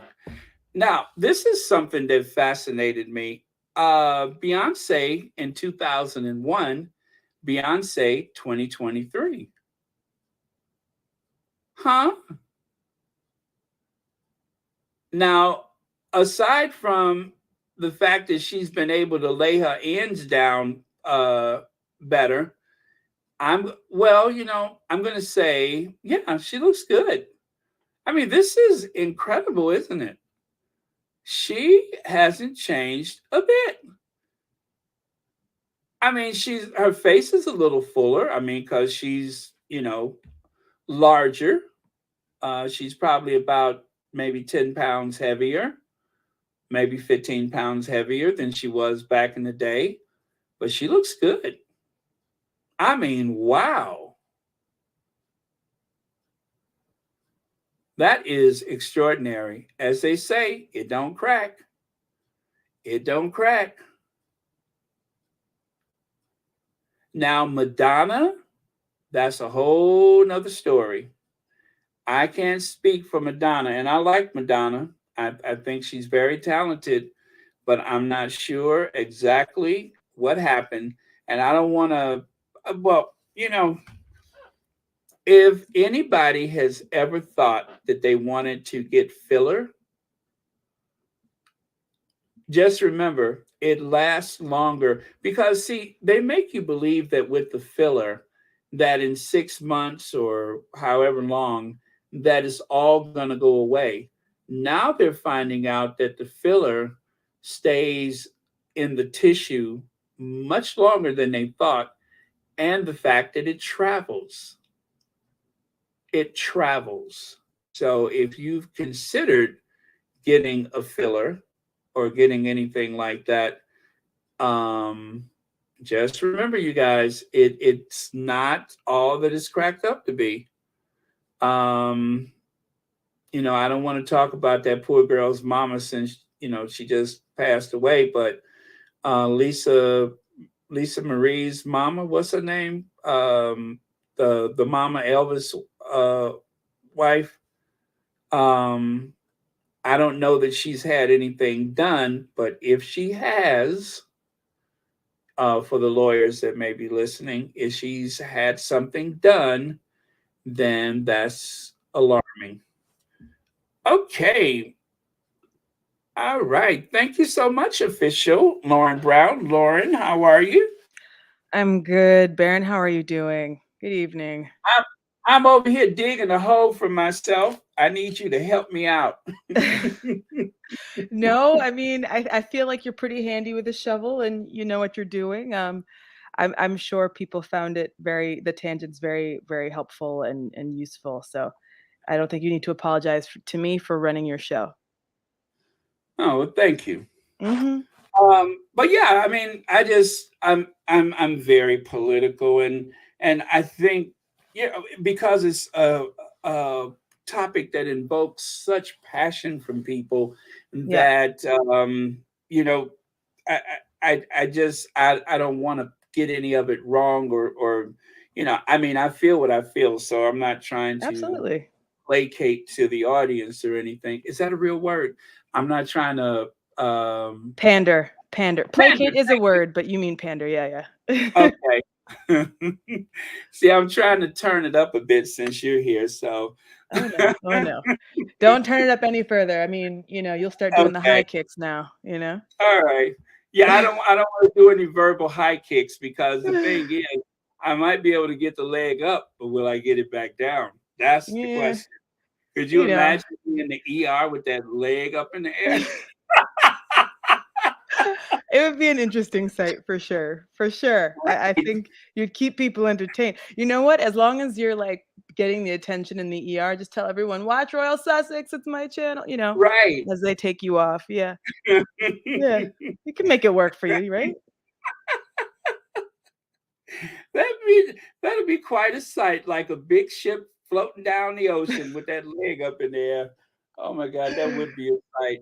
Oh man. But yeah, so whatever you want to add, if you want to talk about your up and coming projects, it's yours. Okay. Wow. That's really, really kind of you. I appreciate that. By the way, round of applause, not that we can necessarily hear it, but for Baron, you're so generous with your platform. You are constantly promoting, new people who come in, new entrants. Like I said, between you and the mods, it creates such like a warm community, I think a supportive community. And I don't think there are many people who would be sharing, and promoting new entrants the same way. Some people can be very crabs in a barrel. So that's very kind of you. Um, and yeah, I mean, I just figure we can talk about some of what you talked about so far. I'm really happy to see all of the EGOTs. It's really cool to know that Viola has done what I think we all knew was going to happen, and we're just waiting for that to kind of just be cemented as the truth. And she is superb and by far excellent. The fact that she, with Fences, she takes it from a stage play to a screenplay, manages to both deliver those performances large, and then when you have that camera in front of you and it has to get so small and the performance has to be so personal, so intimate, and you can't just eat up the screen, you have to be through the screen. She has always, I think, been such a multi-talented, multifaceted artist who I've got, watched over the years through most of my life. And I don't know if you saw, she did a Variety interview with Jennifer Lawrence, and just the way she describes her craft, I'm just like, please sit here and tell me everything that you think about everything, because she has such a way of presenting her perspective, bringing you into it, and just generally creating a bridge to understanding that goes, I think, beyond just her talking about acting to understanding life and how to observe life and people within it. That, I mean, the only thing I can think of is really she's like a sociological genius that just happens to act. Um, that's my opinion. If you can't tell, I'm a fan.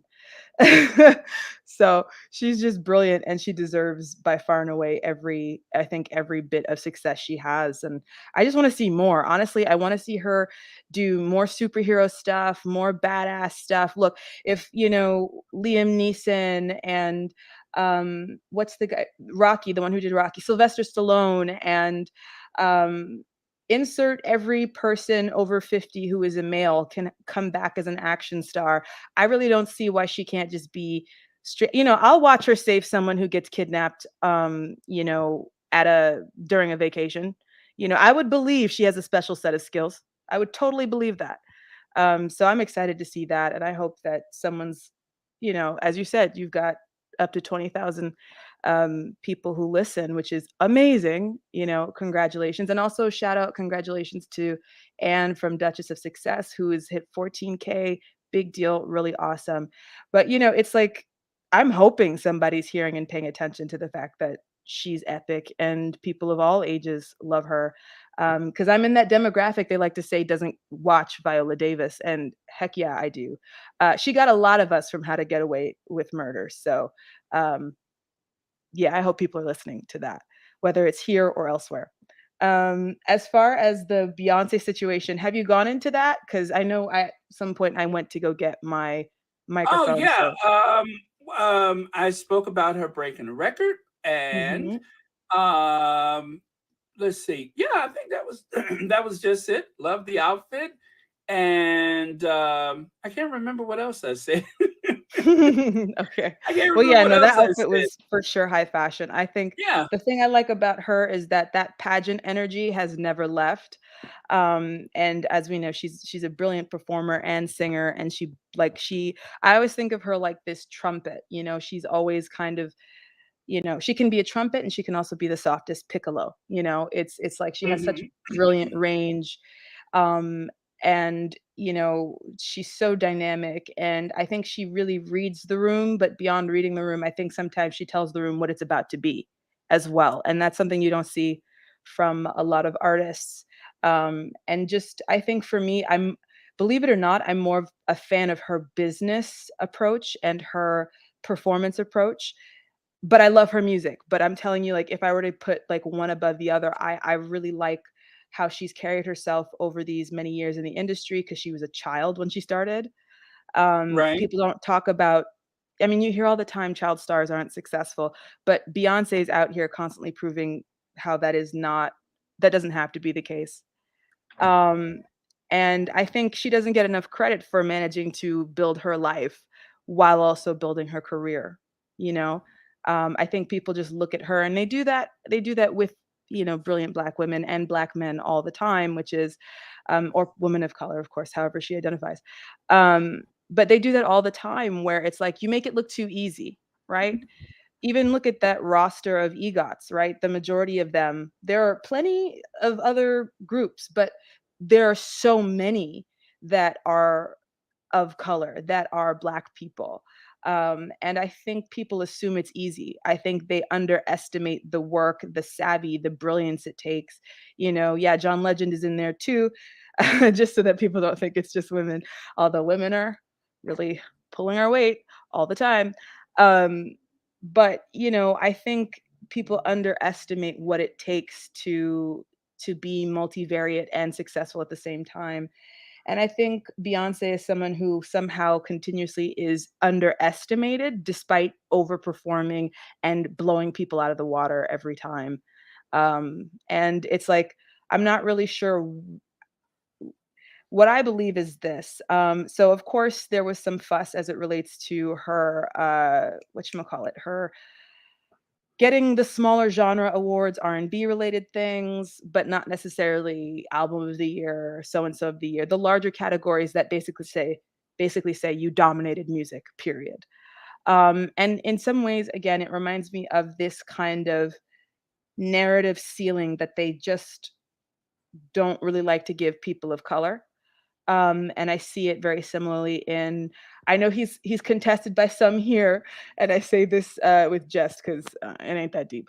But Lewis Hamilton, and the way that they're like, yeah, you can tie the main guy Schumacher for 7 world championships, which is the most championships of all time in racing, but we're going to make it very hard for you to get to 8, where you are the undisputable, undeniable best of all time, period. And What I do didn't they do think, that to Tiger Woods? They did you the know, same thing to Tiger Woods. Remember when he got that green jacket that time, and the guy went off on this real racist rant, and people were, oh, okay, so it was that one guy, I can't remember the guy, but mhm. then the guy that's been designing all the golf courses, I can't remember his name. He's a, If oh he was a gosh, what hater, is you don't have to. Nicholson? You don't have to Nicholson. remember his name. Tiger Wood, didn't he come close to winning Jack Nicholson's record, and then it seemed like his life went into a downward spiral. And people have said it was a bit of a conspiracy that happened, but this is what I cannot understand. And here I go taking us in the wrong direction again. But how did Tiger Woods go from being like a child prodigy and the best thing that has ever happened to golf to him not being able to play because of injuries, marital problems, I and think all you're these answering other your own things? question. Yeah, and it seems like just as he was getting to that point where he would have been the best player ever, it seems like there was like a conspiracy to tear him down. And I'm sure some of it was, his own doing, but it seemed like everything went wrong for him and he could never get back into the game the way he was before he got close to Jack Nicholson's record. You know, It seemed like a yeah. coincidence. I can on that one you're kind of schooling me a little bit. Like I've been familiar with Tiger, but there was a point where I kind of stopped following his career just before everything kind of went south because I think I was focusing more on tennis at the time. Right. And I will say, I think usually if your personal life isn't going too well, it starts to bleed over into your professional life. So it's not an overt thing, it's not an obvious thing, but over time it just becomes something, again, it just you're affected by that.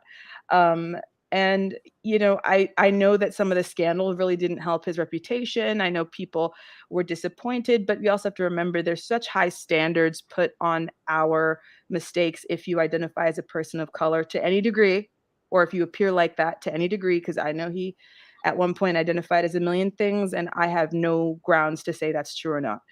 But, Well, there's a lot. I was going to say, someone added to the chat, they said what they did was move the age for World Golf Hall of Fame, so Tiger Woods had to wait 10 years. Well, there you go. I don't know all the statistics surrounding his career in golf, but what I do recall is that he was getting close to the point where he would have been, say, the Michael Jordan or the Serena Williams of that profession. And then it seemed like They moved the on the goalpost.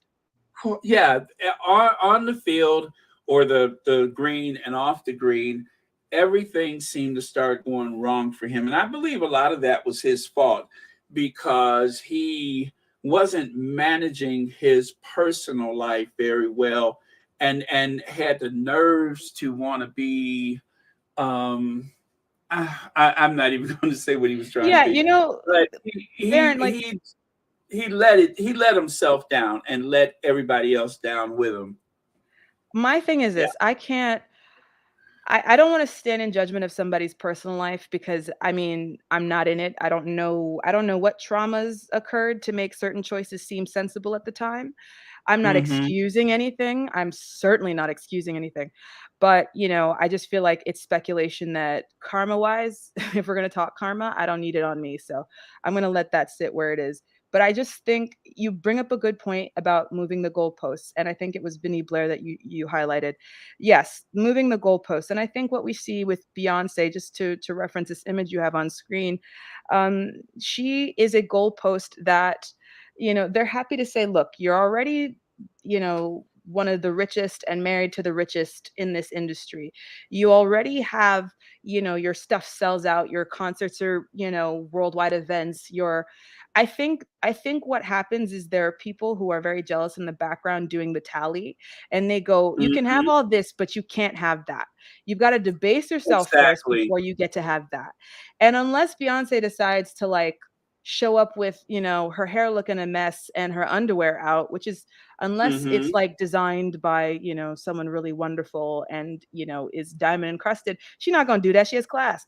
So, it's kind of like fine, since we know technically we will be roasted for not giving you of the year, we will give you another number so you can have this thing that hopefully someone one day will remove.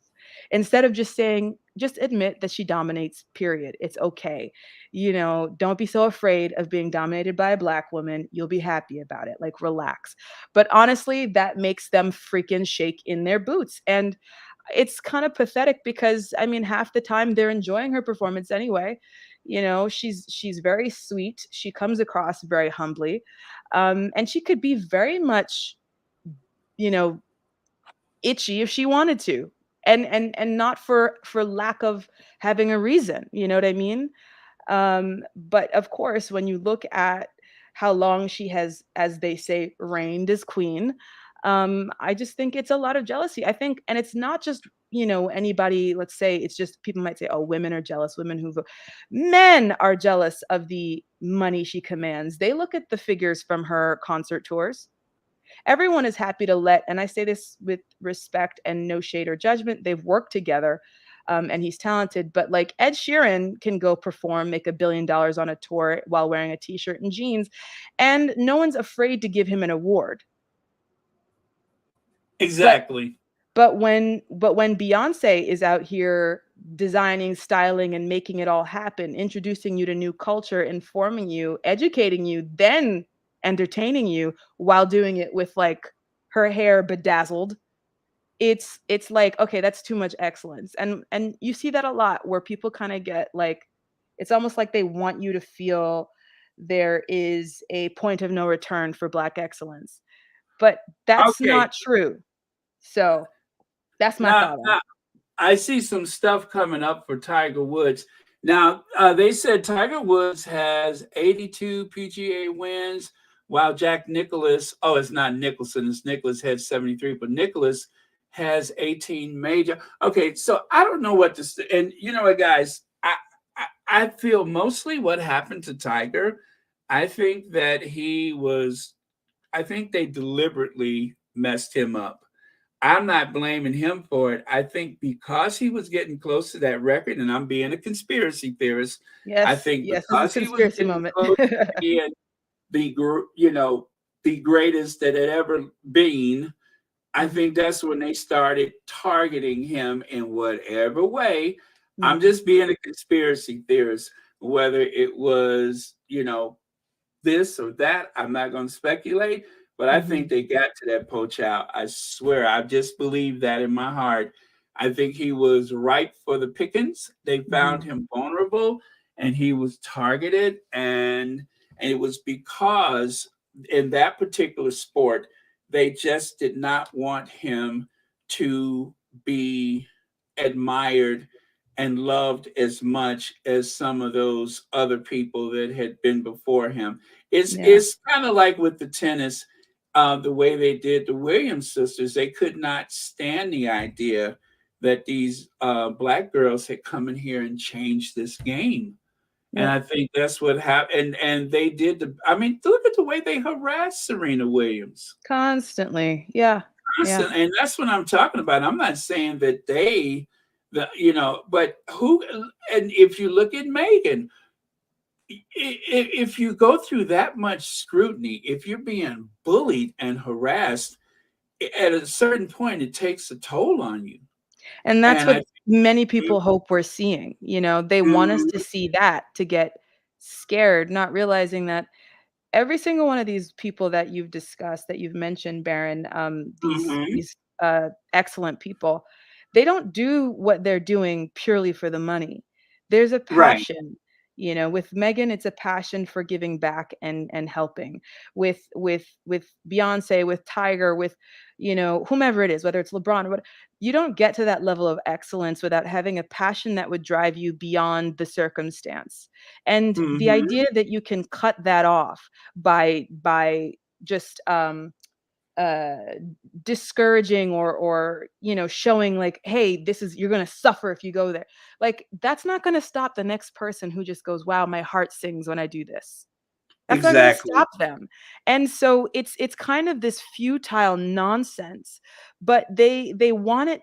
Again, that constant fatiguing that is done, that is another tactic of a certain ideology that believes some people are inherently better than others wrongly. Um, Fatigue, you know, it's also it's what unfortunately is used in, you know, enhanced interrogation.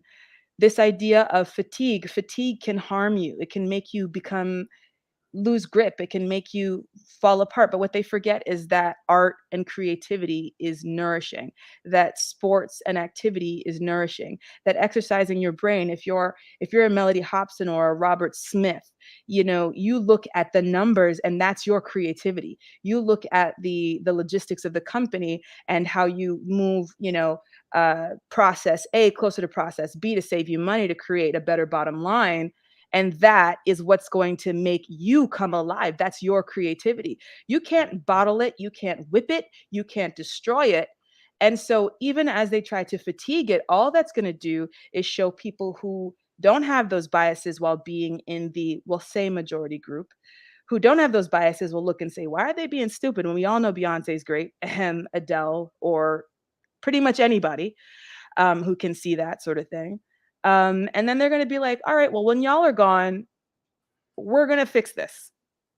And, you know, I think that, you know, is just not to make it longer than it needs to be. But I think, unfortunately, Beyonce has been caught in crosshairs, but it really, I see it as the jealousy of men who can't have her, men who can't be her.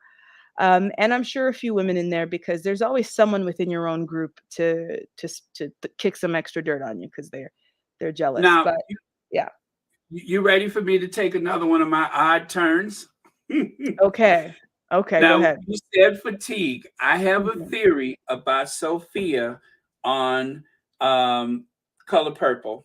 And I think that Harpo had worn Sophia down and gave her, so, you know, when they were trying to break her, Mhm. not just Harpo, but Harpo was encouraged that he needed to break Yeah. her spirit, make her less proud of herself and feeling, you know, free and full and whole.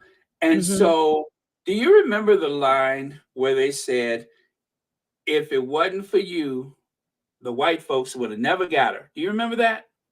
And I I do not thought remember about the that details. line. I could only handle that movie once, I'll be Right. honest.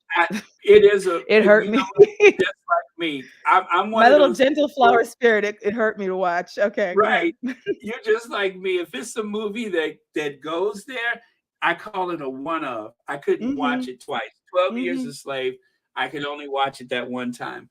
Oh my But gosh. Good when on you. they Oof.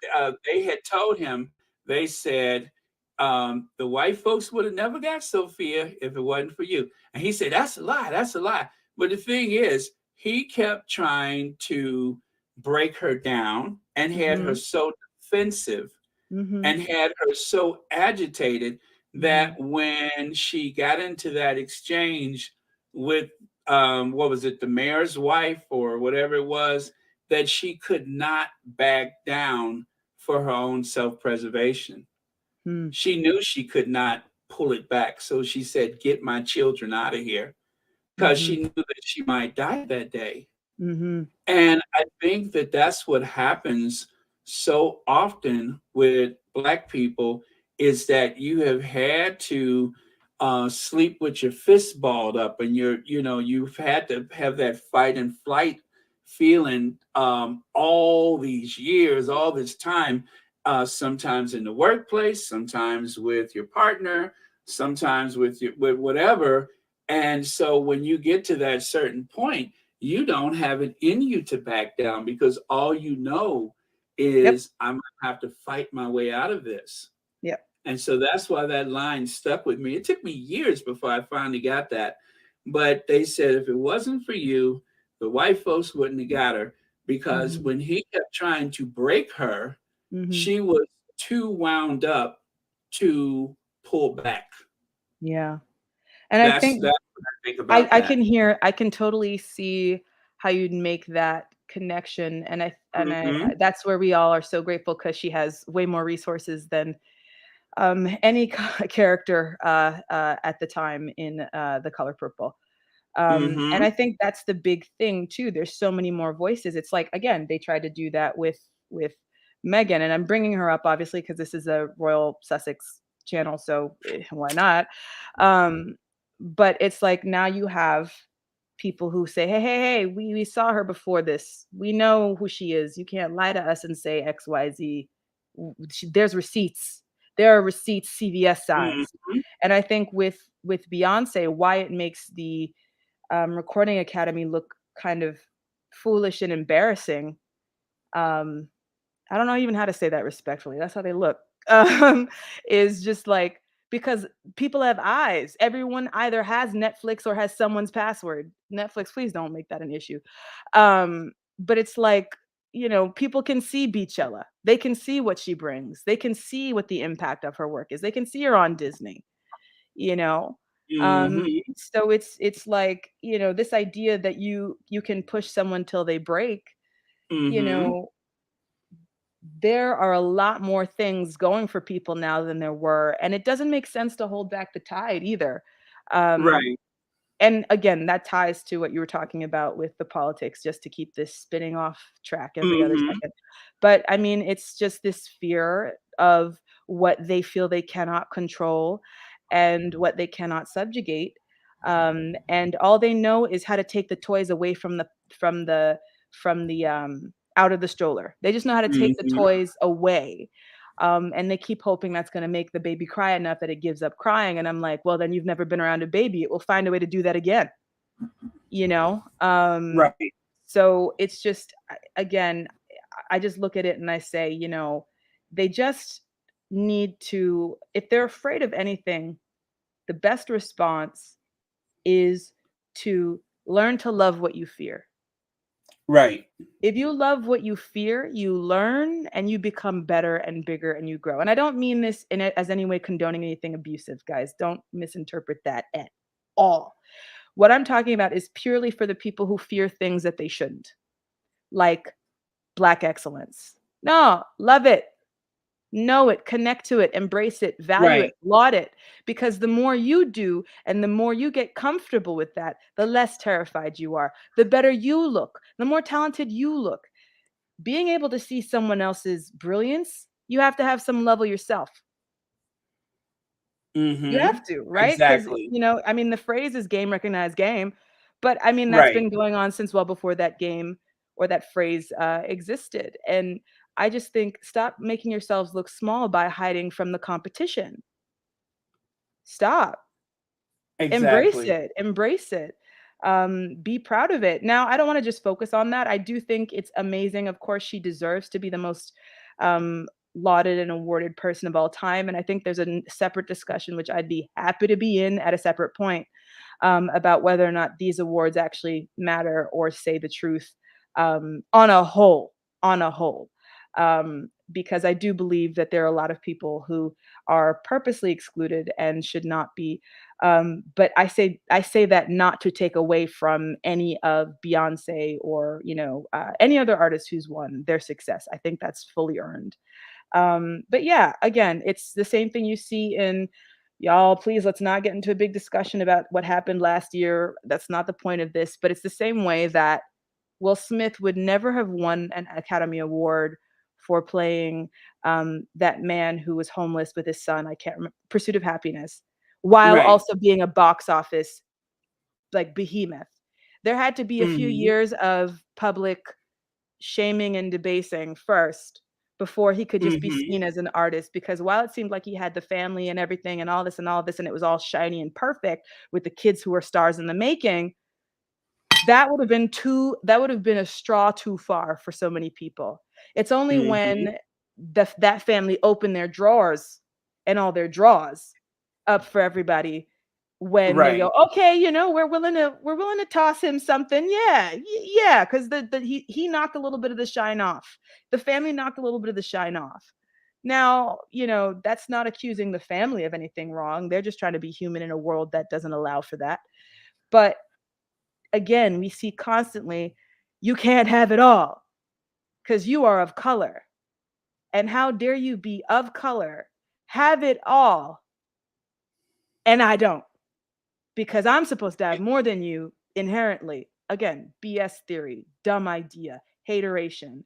Like, jealous much, you mad, but it's still what they think, even if they are progressive or liberal.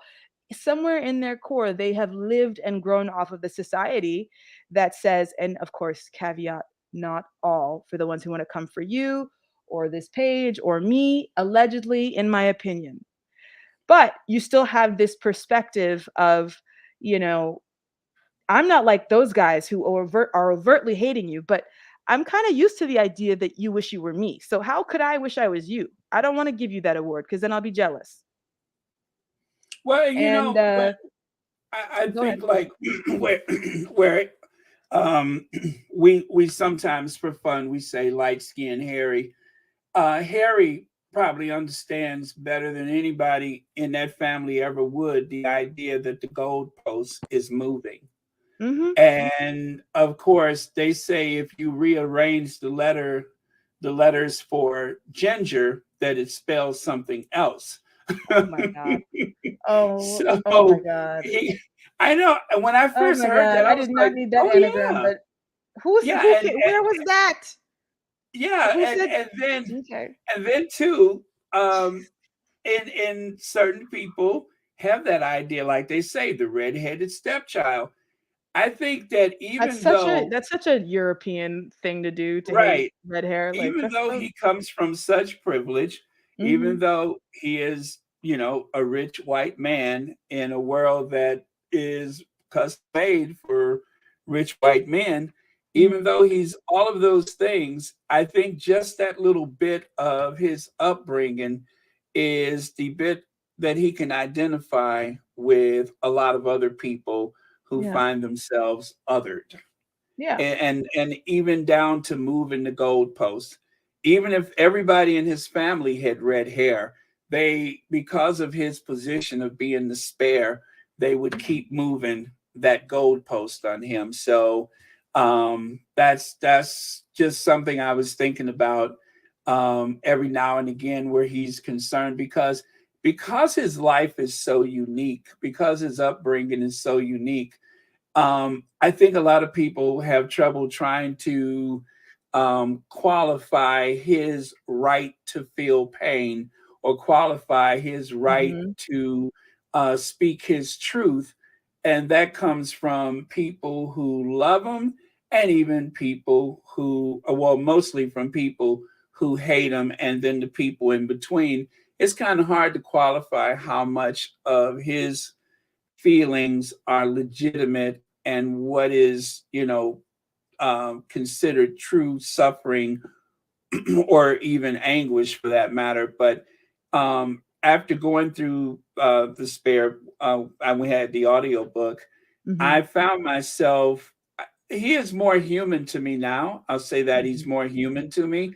There were times when I was even, and I was surprised at myself, and I'm like, come on, Harry. You know how he would say that he found himself at odds again with the institution hmm or with his public image, and some of it was, you know, just really being a young person and walking into those traps that Yep. anybody else would walk into. Yep.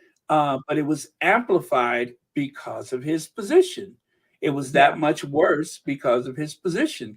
And at the same time, where William is concerned, they would either cover it up or they would find some way to shift it to Harry, which is the same as covering it up. But yeah, that's something I was thinking about is that but it's hard again to qualify what is true suffering or true what is the word I'm looking for? Um, I guess discrimination Yeah. for him. Yeah. When has he been discriminated against, or Well, when has he faced the mhm. same experiences as, say, a person of color or a person of a different religion or whatever? When has he truly faced that? Yeah. And I guess that's what I got from the book is that I still can't even figure that out. Well, I you know how I don't see it? think. Mhm. No, sorry, Baron. Finish No, your no, go statement. ahead. Okay. All right. What I see and why I see, first of all, there will never be a comparison to hundreds of years of kidnapped, forced enslavement, torture, continued subjugation, oppression, and then like, oh, you got one Hmm. president. There will never be anything that compares to that, period. Right. And that goes for the entire Western Hemisphere because it was in Brazil, it was in the Caribbean, it was in the US, it was everywhere. And then obviously across the world as well, because the whole continent of Africa didn't look like that before they got there. So as far as borders and maps and whatnot, and ownership. But I think why it's weird because okay, how do we see that similarity when that Hmm. discrimination can't be compared? And I think that's a very good question, and this isn't an answer, but this is my thought on it. Again, in my opinion, if there are any scholars in the chat, please correct me. I don't know everything, but I think what we witness that makes it feel so oddly similar though different is the commonality of dehumanization. Celebrities Right. are dehumanized. Black people Right. are dehumanized. Black people, people of color, just by the way that our skin has more or less, some obvious marker. It's different. It's got melanin. Again, more or less. There are people with more, with less. But visually, we stand out. Celebrities stand out. When Black people walk Hmm. into a store, they're watched. When celebrities go grocery shopping, they are watched, right? The difference Hmm. is Black people aren't paid to be Black. And typically, celebrities are still paid for whatever the day job is. Right. Now, when you look at Harry, because he was so penny pinched that, he had to enjoy a good sale like most human beings on earth, who have that privilege to not be dirt poor, but not the privilege of being, wealthy. He can feel very familiar because he has had the the pain of being conspicuous while not allowing his humanity and his pain to actually be acknowledged. In the same way that all over the world we are conspicuous whether or not we choose to be or want to Hmm. be, and our pain is forcefully, continuously, overtly not acknowledged.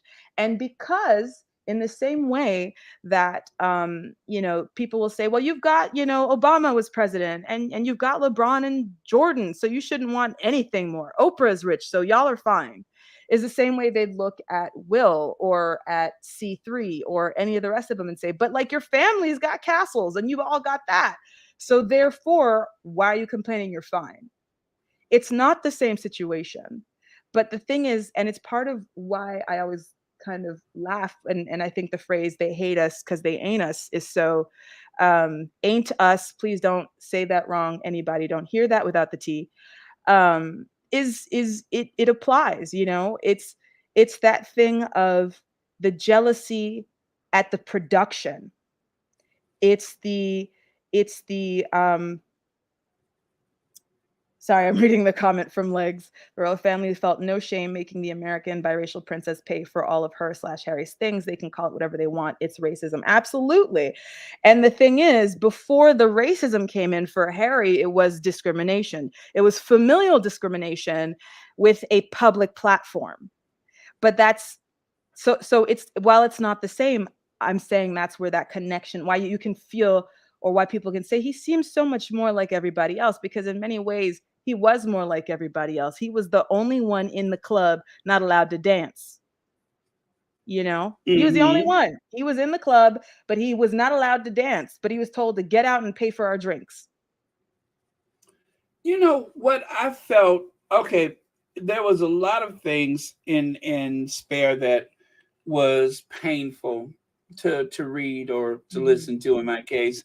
But when he spoke about um, finding a partner, finding a wife, and that at least I guess it was maybe the two times when he said that well, I guess it was the one time he said, but it was the two relationships when he uh, kind of inferred that he referred to his situation as infected by me, Mm. that they would be infected by me, meaning that, of course, Like his And version of I think Catching that's the Black? way I read it or heard it, was Yeah. that his position would make their lives so miserable that it would be unbearable and they would never stick around. And I couldn't ask them to be infected by me. Hmm. And that was just like a punch in the gut. I'm like, my God, Yeah, absolutely. to sound like Thomas Markle, my God. But yeah, I mean, but seriously though, the real my God, that is Hmm. awful that you have all this on you in spite of all of what you supposed to have that makes you better than everybody else, more privileged than everybody else, and you look at your possibility of finding a life, what do you call it, a wife or a Hmm. soulmate for life, that you could infect them and everybody they know, because the press is going to tear your life apart. They are going to look through your mother's trash. They're going to talk to everybody you've ever worked with. And that kind of scrutiny, I felt awful for him when I saw that. And I knew it, but to hear him say it Yeah, took it to a whole nother level, that he saw absolutely. himself like a disease. And I think that obviously goes to the toxicity of that family. I think Mm-hmm. someone in the comments wrote, Tanja Marshall, Harry experienced being a second class citizen in first class. And I mean, that's what it is. So while he might not have all of the understandings, and we know he doesn't, but and I don't think it would be weird that he doesn't. I think that's expected. But it's like he can see that and he expressed that, and I think he manages to communicate and he has skills to communicate that allow, readers like yourself, myself, the people listening, all of, the people who are reading, um to be able, we can say like, hey, this guy, he kind of, he sounds a little bit like somebody we know. He sounds a little bit like, why do I connect to that? And of course, that's because for once we're hearing it from him. We're hearing it without this varnish of, but of course, he's one of us. So therefore, we're hearing it without any of that on it. So I think it forces us to deal with the humanity in the same way that, Black artists like Beyonce, it's not the same thing, but Mm-hmm. again, it through a work, like how a book is a work of art, because words are beautiful. The same way that Beyonce will take you into her personal experiences.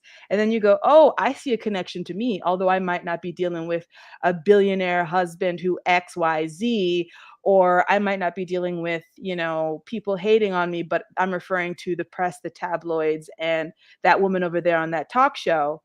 But we still relate. We still Mm-hmm. relate because we're allowed to see past the veneer to their humanity. Um, you know, and I mean, I think that's Baron. I think that's all I've got in me.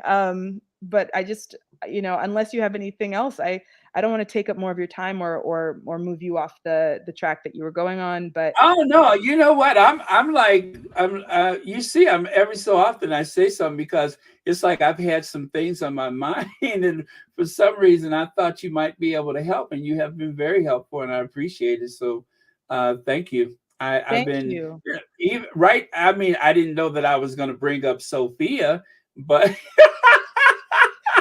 Listen, I didn't know I eventually was with you, gonna it bring up comes back to the color Sophia. purple, like once like every five, videos. It's not too much of a surprise.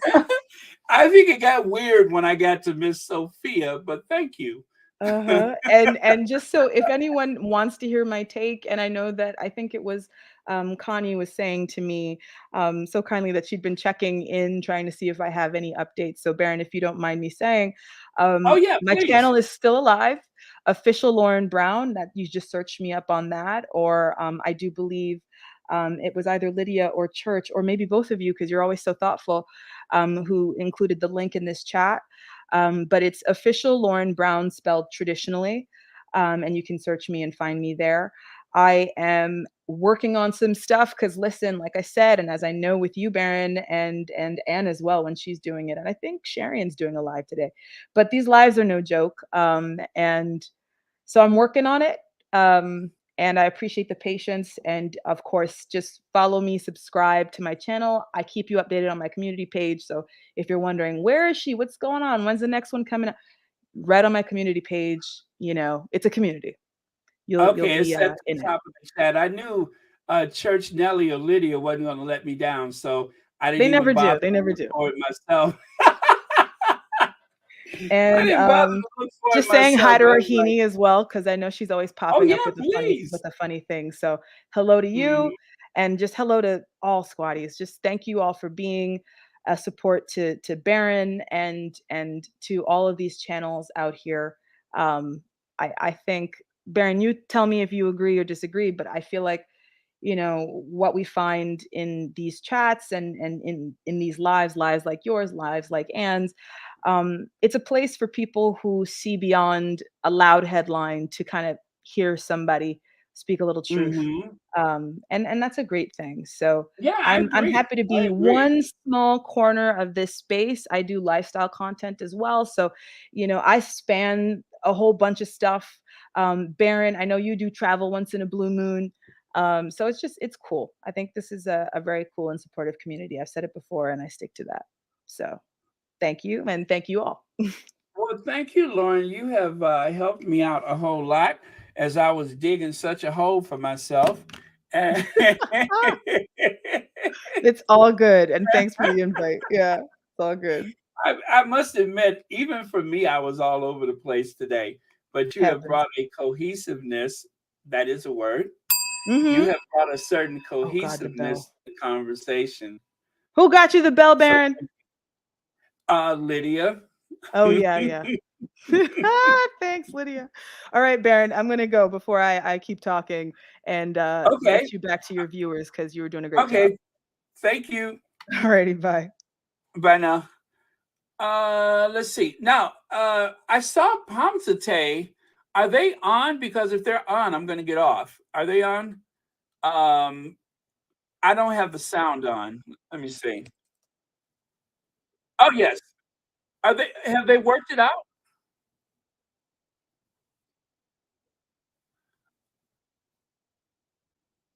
Okay. It looked like they're having some sound issues. No? Oh, yeah. Okay. So this is what's happening, you guys. Pomsate. Oh, let me turn it back down. Pomsate is doing their first live, and I want to get over there. So I had a little bit more that I was going to do, but it's nothing I can't do tomorrow because it was just shade. So I'm hoping that they get it worked out, and then okay, it looks like they got that worked out. So I'm going to put their link at the top of the chat, and hopefully you all can come over to Pomsate because this is their first live stream, I think. So I'm interested to hear it myself. So that is the link to Pomsate. If you guys want to go ahead and click on that link, and then I'll be over there. I know some of you all have been over there already. I think I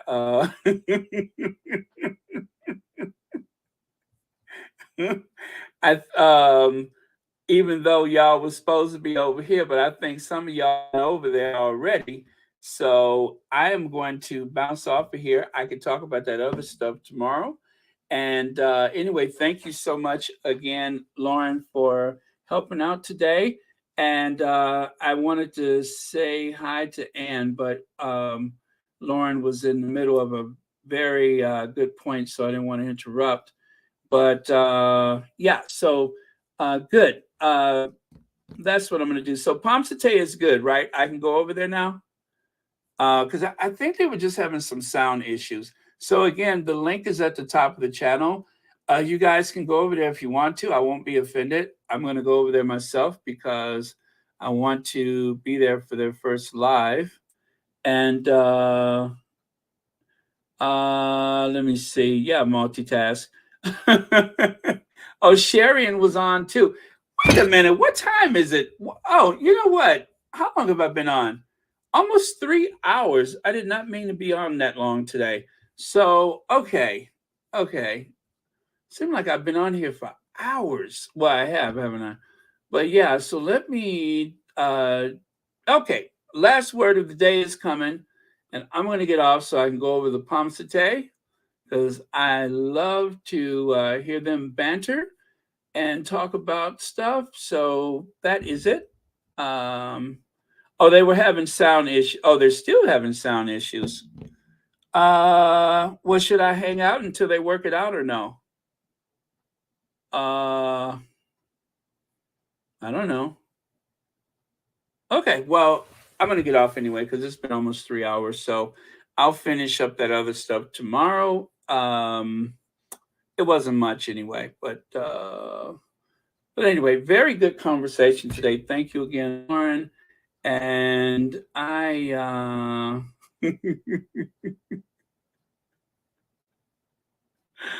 oh man, let's see. Okay, all right. Let me see here. All right, so yeah, let me say thank you to our queens as per usual, our queen of hearts and our queen of everything. The best royal moms ever. And then so the last word today is elegant in its simplicity. Goodbye, everyone. Thank you so much for that, Deborah Robinson. Sounds good to me. All right, so and with that, we are going to cue Ginger Finch.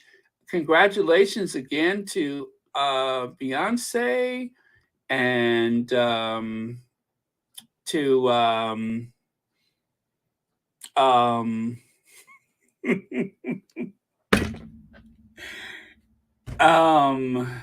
Viola Davis and all the rest of the winners. Okay. All right. And cute Ginger Avenger. All right. There we go.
Justice Brown Jackson. Barbara Jordan and Maxine Waters. Justice Brown Jackson. We came here to celebrate Justice Brown Jackson. A black woman on the Supreme Court. Justice Brown Jackson. A beautiful, intelligent woman. Justice Brown Jackson.